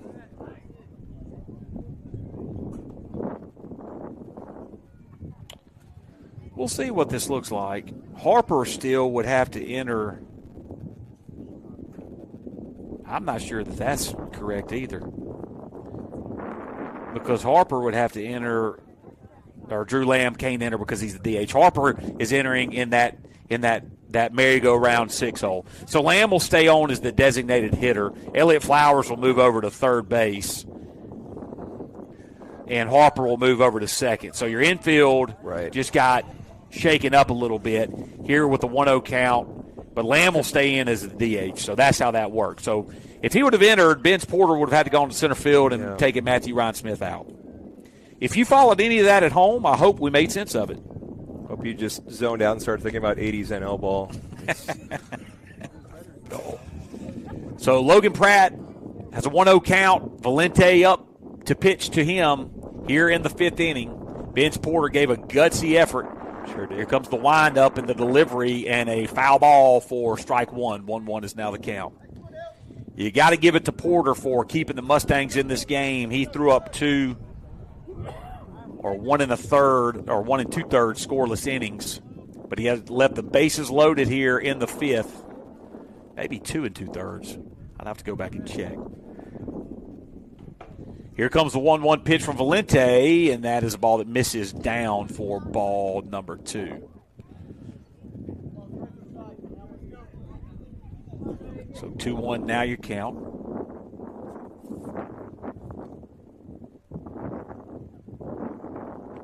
And Valente's pitch misses down and away for ball 3, so 3-1 count now.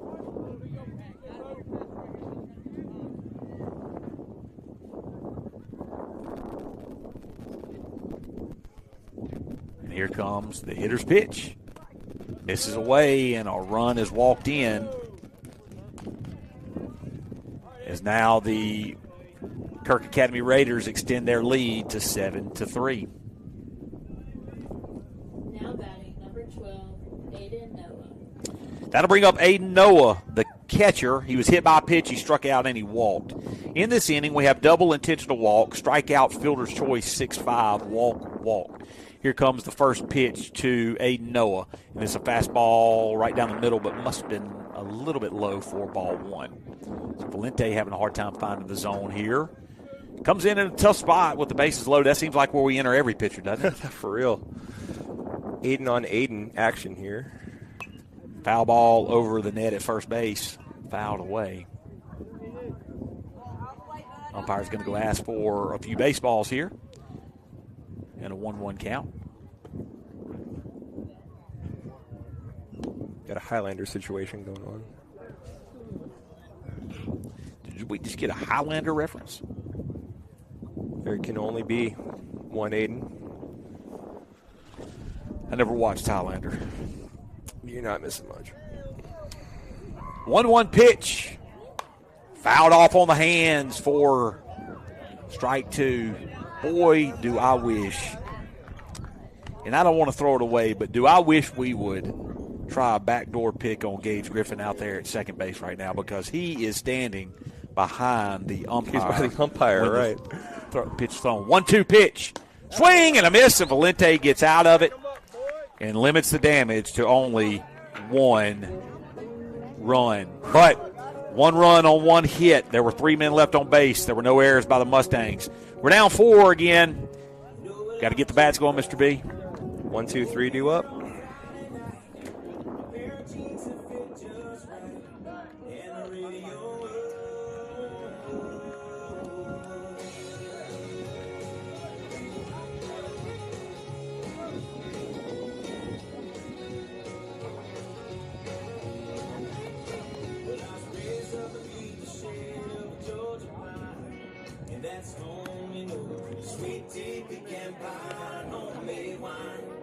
Where the peaches grow, and my house is not much to talk about,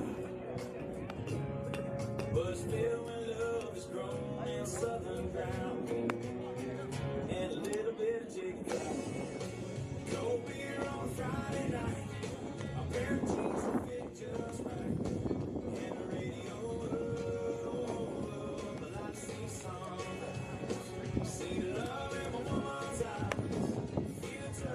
Precious child, no mother's love. It's funny how it's the little things in life that mean the most. Not where you live, but you travel, the price tag on your clothes. There's no dollar sign or peace of mind, this I've come to know. So if you agree, have a drink with me, raise your glasses for a toast to a little bit of chicken fried. Connor Timms takes the mound again to start the 5th inning for the Raiders. The Mustangs find themselves down 7-4. Mustangs gave up 5 runs in the first inning, 1 run in the second, and 1 run in the 5th. They were able to get 3 back in the second, and their only scoring inning in this ball game. But 1-2-3 is coming up. J.C. Gerard will lead it off. The .491 hitter will step up to the plate. He is 0 for 2 today. J.C. Gerard, Aiden Valente, and Brock Jacobson due up. If we're going to make some noise, the 5th inning feels like a great place to do it. Good a time as any. They got us late with 6 in a game that we had been leading all game. I think it's time to return the favor. Mustangs on a 5-game winning streak. Put that winning streak on the line right now.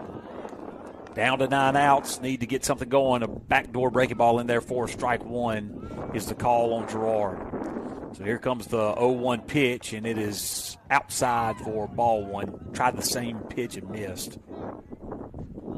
Playing Gerard a little bit to pull as the center fielder. Right fielder playing straight up. And a foul ball out of play that hits the indoor batting facility. And now the count is 1-2 on Gerard. 1-2 pitch. Check swing down in the dirt. Check to the first base umpire, and he's not going to give a check because he is looking at a left-handed batter. Well, you never know anymore. A precedent has been set on this field somehow. On base percentage for Gerard is .611 on the year. We really need him on base right now. Here comes the 2-2 pitch. Another ball down in the zone. Gerard able to hold off, and he brings the count full on Timms here in the bottom of the 5th inning.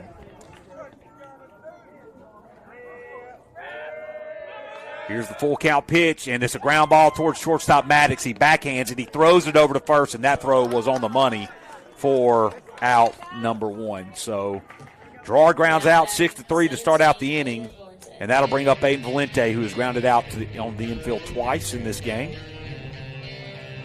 Timms has thrown 61 pitches now in this at-bat. In this game.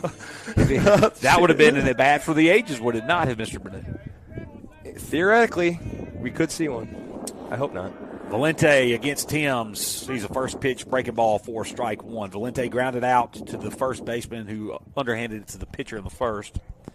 Stepped on the bag and then grounded out to the third baseman. His last at bat. He lines one over the pitcher's head for a single into center field. He really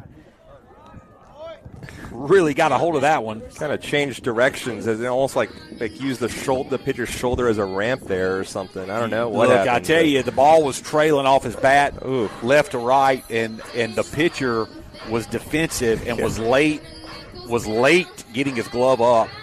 Glad that ball was a little bit higher there. Yeah. That was very dangerous. So he reaches on a single, and that'll bring up Brock Jacobson to the plate. Jacobson has singled and struck out in this game. Jacobson, the leader in RBIs on the team, has 18 on the season. Here's the pitch and a chopper foul on the outside. Pitch. Brock got that 3-run second started. Now Aiden gave him a head start with that rocket into center. Hit here, we'd really be in business. Check over to Valente as he slides safely back into first base.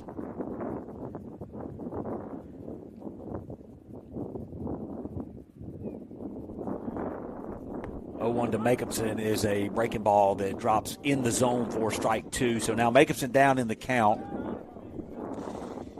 The Mustangs' only inning in which we threatened was the second. We walked 7 batters up to the plate in that inning. Since then, this is only the 10th batter to appear. But some solid contact throughout that. Haven't looked lost at the plate. Just nothing.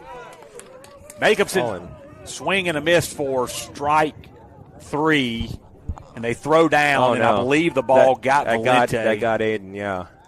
Don't know where it got him, but as he slid, it got him maybe on the back of the shoulder or the back of the neck.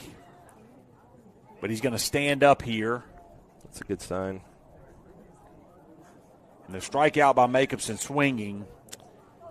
He seems to be working the shoulder. His left shoulder. Around. Looks like you're going to get a pinch runner for him here. Now batting number 8. I believe that's Easton Harrison. That is Easton. High sock for high sock there. High sock for high. They wear it right, isn't that correct? That's right. But in walking with purpose back to the dugout, still kind of working out that shoulder. We don't want to speculate about anything. Seems to be upper. Seems more frustrated that he has to be leaving more than anything. Sanford will step into the plate. He's 1 for 2. He singled and he struck out. And he hits a line drive into right field. That ball's going to get down. Harrison's got to get on his horse, and he's going to stand up at second base. Actually, they're going to wave him on home. The throw comes all the way home. It's offline, and he's going to score, and Sanford's going to go to second base. Harrison, I don't think, knew how many outs there were in the inning. He went back to second like he was going to tag and then took off late. The right fielder bobbled it, and Coach Branch sent him home, and so we do pick up the run on the single, and Sanford advances to second on the throw to home plate. Love the aggression there. Force them to get you out. They've been making every play so far, almost frustratingly so, in the infield. I like the test the outfield. Make a perfect throw, get me. And the perfect throw it was not, and we cut this back to 3. It was a very weird conversation at home plate right there, Mr. Manuz, which is they were looking at the bat of McLean, and I don't know what that was about. I don't know how you would cork an aluminum bat, but McLean has reached both times he's been up to bat. He can drive in a run here with the single, and he grounds one towards the Pillow Academy dugout on third baseline foul. He singled in the first to left field, in the second to left field. Then he reached on an error in the fourth to lead off that inning. There have now been 2 singles in this inning and 1 run across. We've gotten the run back from the top of the 5th. We need to get more. That pitch looked down in the zone, but it's called strike 2. So now 0-2 count to Chamberlain.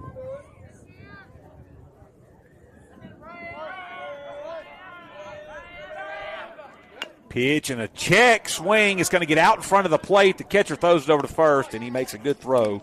And that will do it for the Mustangs in the 5th. There was 1 run on 2 hits. There were no errors by the Raiders. There was 1 man left on base. We're going to head to the top of the 6th. Let's see here as Valente was on the mound, and he is still working that shoulder. And yeah, come back out to pitch. Good to see. That is a 2-3 put out to end the inning for the Raiders. They'll have 9-1-2 up when they come back.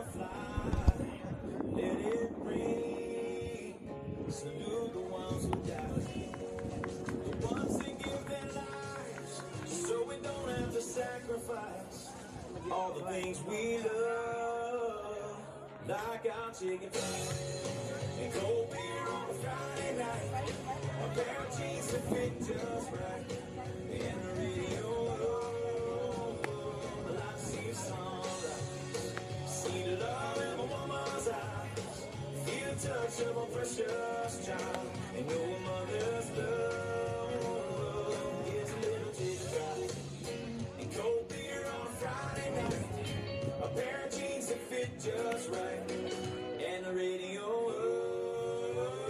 I like to see sunrise, see love in my woman's eyes, feel the touch of my precious child, and know a mother's love.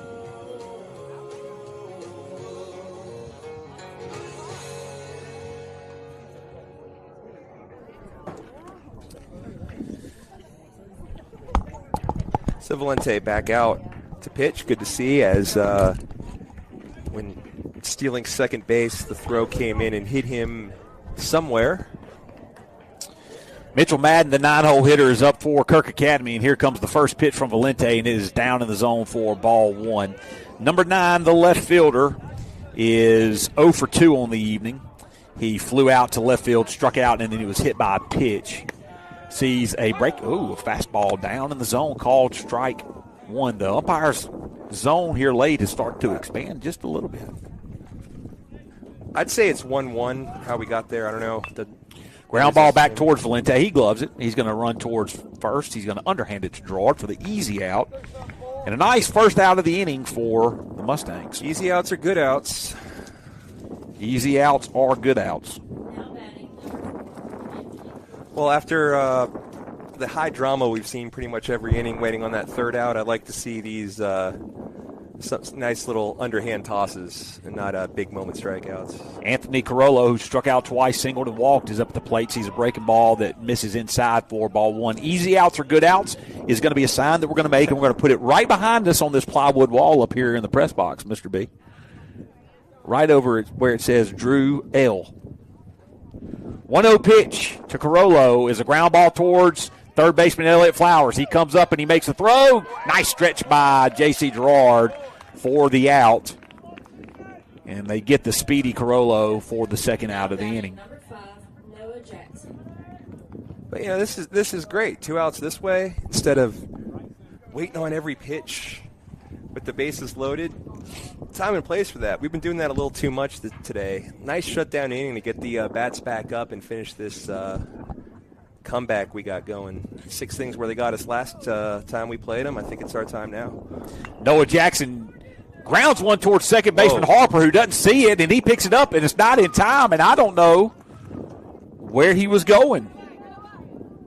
That was a strange play. The ball was hit just a little chopper towards the 4-hole, and Harper moves to second base and is unable to make the play. And we had the pitch with the out and the quick inning that we needed, but now we have a runner on first and 2 outs on the E4. And Hudson Maddox up at the plate. There's the first pitch. Breaking ball down in the zone. Strike one.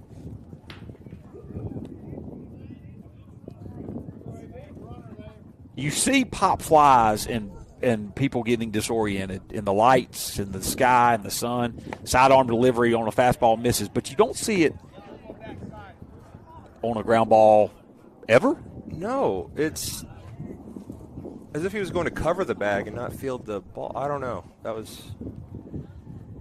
Here comes the 1-1 pitch to Maddox, and he chops it towards Harper. Harper's going to wait back on this one. He's going to pick it up, throw it over to first, and that ends the inning. So Harper redeems himself on that one as he makes the play, and a quick inning for the Mustangs as they were able to get Maddox to ground out 4-3. No runs, no hits. There wasn't there. There was a man left on base.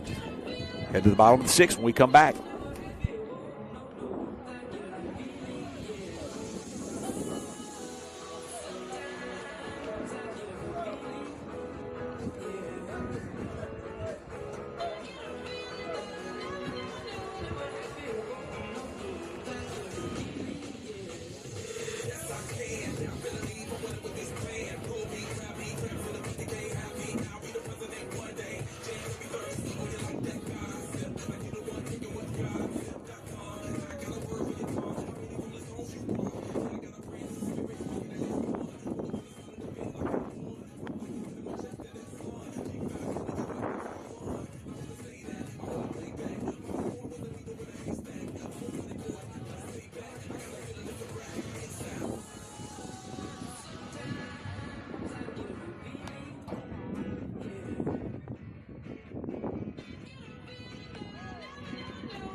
So Drew Lamb is going to be the leadoff batter for the Mustangs. He is the designated hitter. He is 1 for 2 on the afternoon. He doubled and drove in 2 runs in the second inning.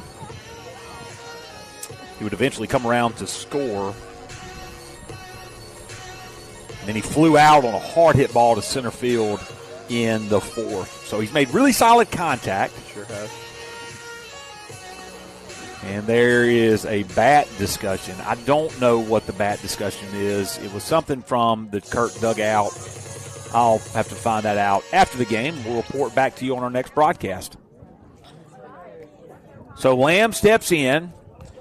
Tim's at 69 pitches through 5 complete. Now works into the 6th. Here's the pitch. It's inside for ball 1. Tried to throw a breaking ball to Lamb that doesn't get across the plate. 1-0 pitch. Fastball up, misses for ball 2. Don't got to force it here if you Drew. 2-0 count to Lamb. Ground ball towards Maddox. Maddox gloves it. He's going to pick it up. Lamb falls down trying to get to first base as he slips right there in the grass. And the out is made at first, and that is the first out of the inning.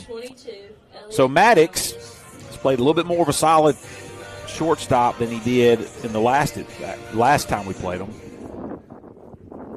Yeah, that's absolutely true. He's made every throw. Flowers he flew out to left field in the 2nd, flew out to center field in the 4th. He's made good contact again today. And there's a line drive into left field, but the left fielder's going to get over underneath it. And for the 3rd straight time at the plate, Flowers really puts a charge in it. It's three in a row. But hits it in a place where the left fielder could make the play. The prodigal son has returned. Perry Smith has now found a way. Somehow. The original 8-hole hitter when this lineup was submitted. I don't know, and I'm not going to try to know how we're going to navigate through this. But we're going to navigate through it defensively in the next inning, as Perry Smith comes up for his first at-bat of the afternoon. He is the 4th player to appear in this spot in the order. First inning pitching change started those dominoes that have been falling all game. 0-1 pitch is outside for ball 1. 1-1 is now your count. With 2 outs here in the bottom of the 6th inning, Mustangs trail by 3.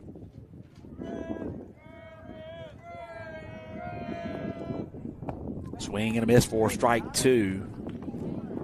Mustangs have only struck out 3 times in this game. Have made contact, but Kirk has played it pretty good defensively. They do have 2 errors. Here comes the 1-2 pitch and a pop fly that might stay in play. It does not. It drifts just out of play by the first base dugout.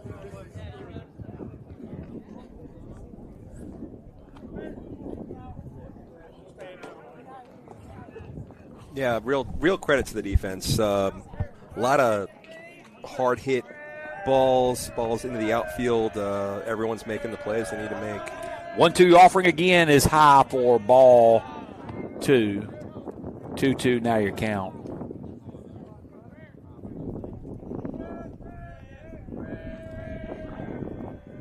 Here's the 2-2 pitch, and it's a breaking ball in there for a called strike 3, and Smith will go down looking. So, the Mustangs don't threaten. 3 up, 3 down, no runs, no hits, no errors, nobody left on base. We're going to head into the 7th inning. 4, 5, 6 due up when we come back.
So we have a new second baseman, which will be the 5th player in the 8-hole batting order for the Mustangs today, and that is Easton Harrison, the 9th grader.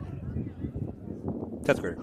10th grader, I apologize. Easton, didn't mean to bring you back one. Now batting number 10, Carter Hathcock. And Carter Hathcock will come up to the plate. He's walked, flown out to center field, and struck out twice. He is the 4-hole hitting left-handed third baseman for the Raiders. So Valente comes set, and here's the delivery, and it's a fastball outside corner for strike one. 7-4 is your score. Mustangs trail here in the 7th inning. Valente working quick. This 1-0 delivery, breaking ball outside corner on the left-handed batter for strike two, so 0-2 now the count.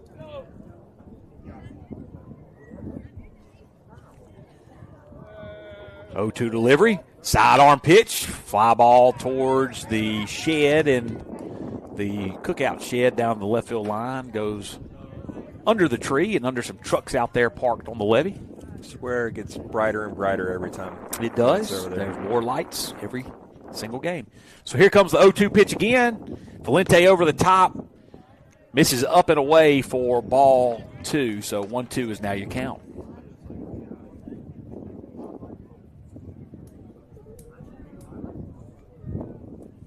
Here's the 1-2 pitch.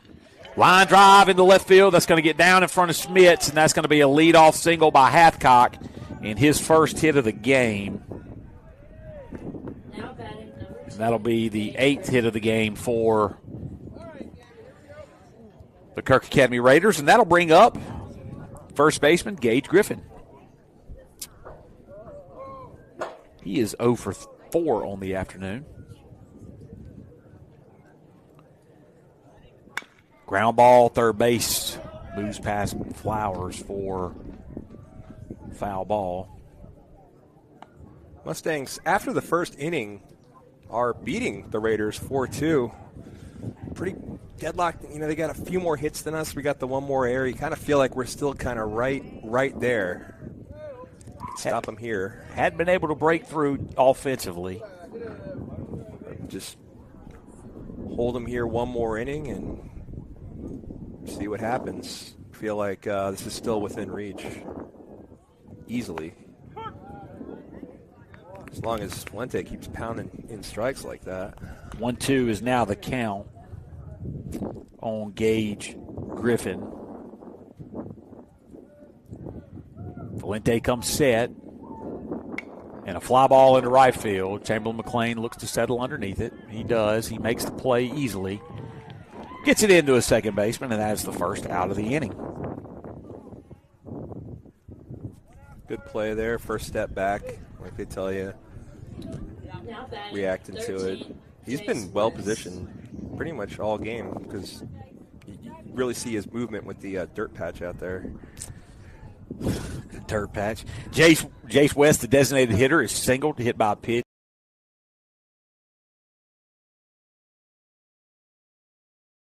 Valente trying to work ahead in the count here with a runner on first and one out in the top of the 7th.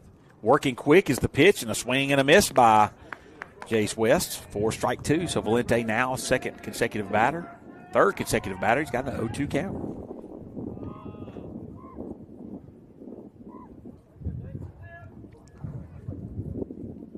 Valente comes set, sidearm delivery and a swing and a miss and a strikeout by Valente. And that'll bring up Logan Pratt. Pratt has singled twice and walked twice. He's 2 for 2 on the afternoon. He's had a good day at the plate. He's the right fielder for the Raiders. Got to be tough facing Valente the way he can change arm angles like that. Over the top, sidearm, he'll hit some, swing and a miss as Pratt steps out a little bit on the swing. And it's not, if his arm's down here, it's going to be the fastball, or if his arm here, it's going to be the slider. You can mix up the pitches with those different deliveries. Deception, every millisecond counts between pitcher and batter, and very effective because of it. Fastball in there for strike two. Now 0-2 the count to Pratt as Valente's going to come set. Sidearm delivery just misses. for ball one. So 1-2 count now. I don't envy the task of calling balls and strikes with all that arm action either, though. No, this is going to show different runs. Sidearm delivery and a line drive into center field, and Sanford out on it, can't get there. Hathcock's going to hold up at second. Smith was playing normal depth. Ball just kind of got in on the hands of him, and he was able to power it out over Sanford's head for another single, second hit of the inning. Dan was at a dead sprint from the get-go on that. Did all he could to try to get there. Center fielder had no shot. It's too shallow, not hit hard enough. Well, Logan Pratt's had himself a day at the plate. He's reached all 5 times as a 7-hole hitter, 3 singles and 2 walks. And that'll bring up the catcher, Aiden Noah, who sees a first pitch fastball, fouls it away for strike 1. Actually, I think that was a breaking ball that he reached at. Those are the kind of balls that drop in when you're already 4 for 4. Yeah, absolutely. Meanwhile, you got Flowers, hitting it right on the button. Yeah. Nothing to show for it. Can't When you're hot, you're hot. When you're not, you're not. That's how it goes. No damage done. No Mustangs, no strangers to traffic on the base paths, but after that first inning, did a really good job of limiting the damage. Swing and a miss for strike 2. So once again, Valente has an 0-2 count to the 5th batter he's faced in the inning. Runners are on first and second, 2 outs. Here in the top of the 7th. Mustangs trailing by 3. Valente comes set from the stretch, checks his runner at second, throws it outside. Tried to catch the outside corner on a fastball.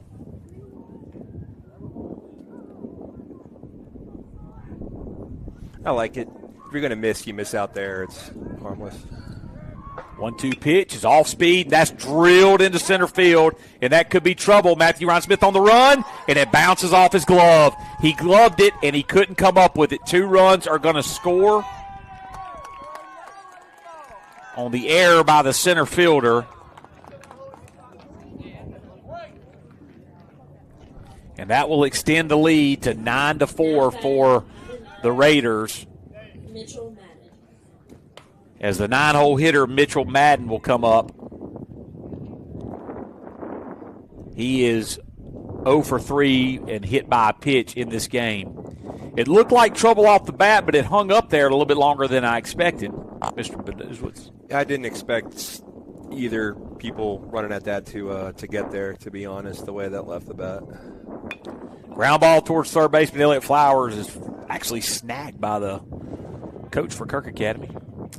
Coach Bianco showing his baseball family skills.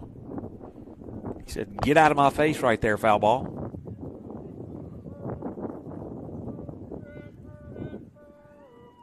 Ground ball towards third baseman again. That is foul. Flowers snagged it just beyond the bag. So, once again, the count? 0-2. 0-2. 6 straight hitters. 6 straight hitters at 0-2. But Kirk has 2 runs to show for it. On 2 singles and an error. That ball's fouled away over the dugout.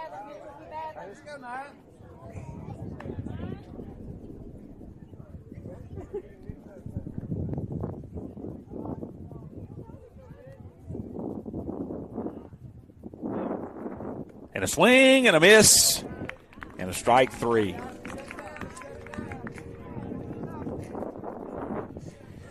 Well, there were a couple more runs put on the board by the Raiders in that inning. There were 2 runs on 2 hits. There wasn't an error by the Mustangs. There was 1 man left on base. We're going to head to the bottom of the 7th inning. We got some work to do, Mr. Nisbet. We got to get 5 runs to keep this thing going. We'll be back momentarily.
So Timms is going to come out and try to finish off the Mustangs as he tries to put together a complete game victory for the Kirk Academy Raiders. He's been very good. Not a lot of strikeouts. Been trusting his defense, and rightfully so, as really putting a lot of balls in play, but they've been, by and large, up to the task. So Trey Smith is going to come up to the plate. He is 0 for 2 on the afternoon, only 2 at-bats for the 9-hole hitter for the Mustangs. He reached on an E6 and then grounded out to the pitcher his last plate appearance. So here is the first pitch from Timms, and it's a ground ball towards Maddox. Maddox is going to glove it, throw it over to first in time for the out. So the 6-3 put out. Now batting number 14, J.C. Gerard. Now puts the Mustangs 2 outs away from their first loss in 6 contests. J.C. Gerard steps up to the plate. He is 0 for 4 on the afternoon. No, that is not correct. Yes.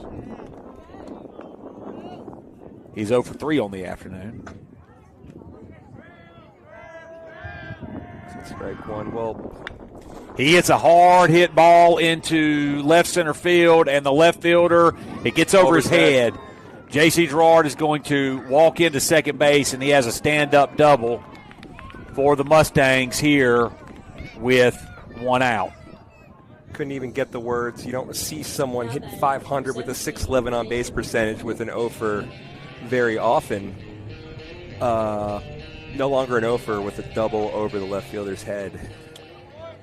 So Valente steps up to the plate. Going to have to keep the wheels moving here. Ball misses outside. Nice job of blocking up by catcher Aiden Noah. Both catchers today. Really, really, really good job.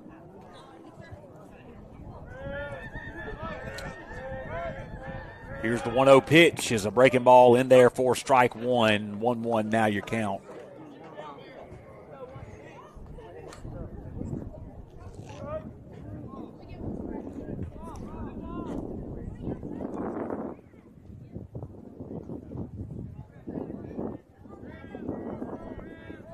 One pitch to Valente is a swing and a miss for strike 2. Brock Jacobson stands on deck, the 3-hole hitting catcher for the Mustangs.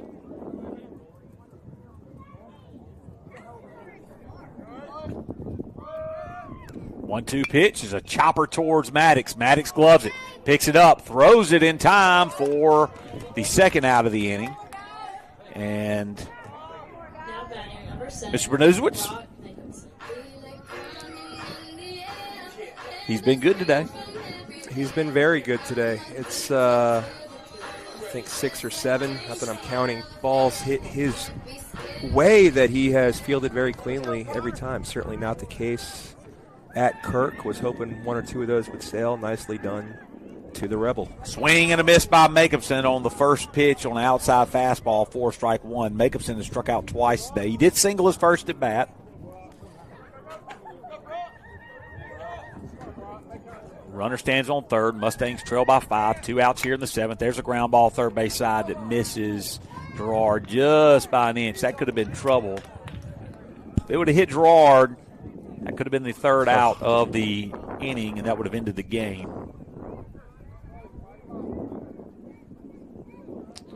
So Jacobson down to the Mustangs' last strike here in the 7th. As Timms has thrown 88 pitches and looked good doing it. Here's the 0-2 pitch. Is a breaking ball in there down in the zone for ball 1. 1-2 now your count.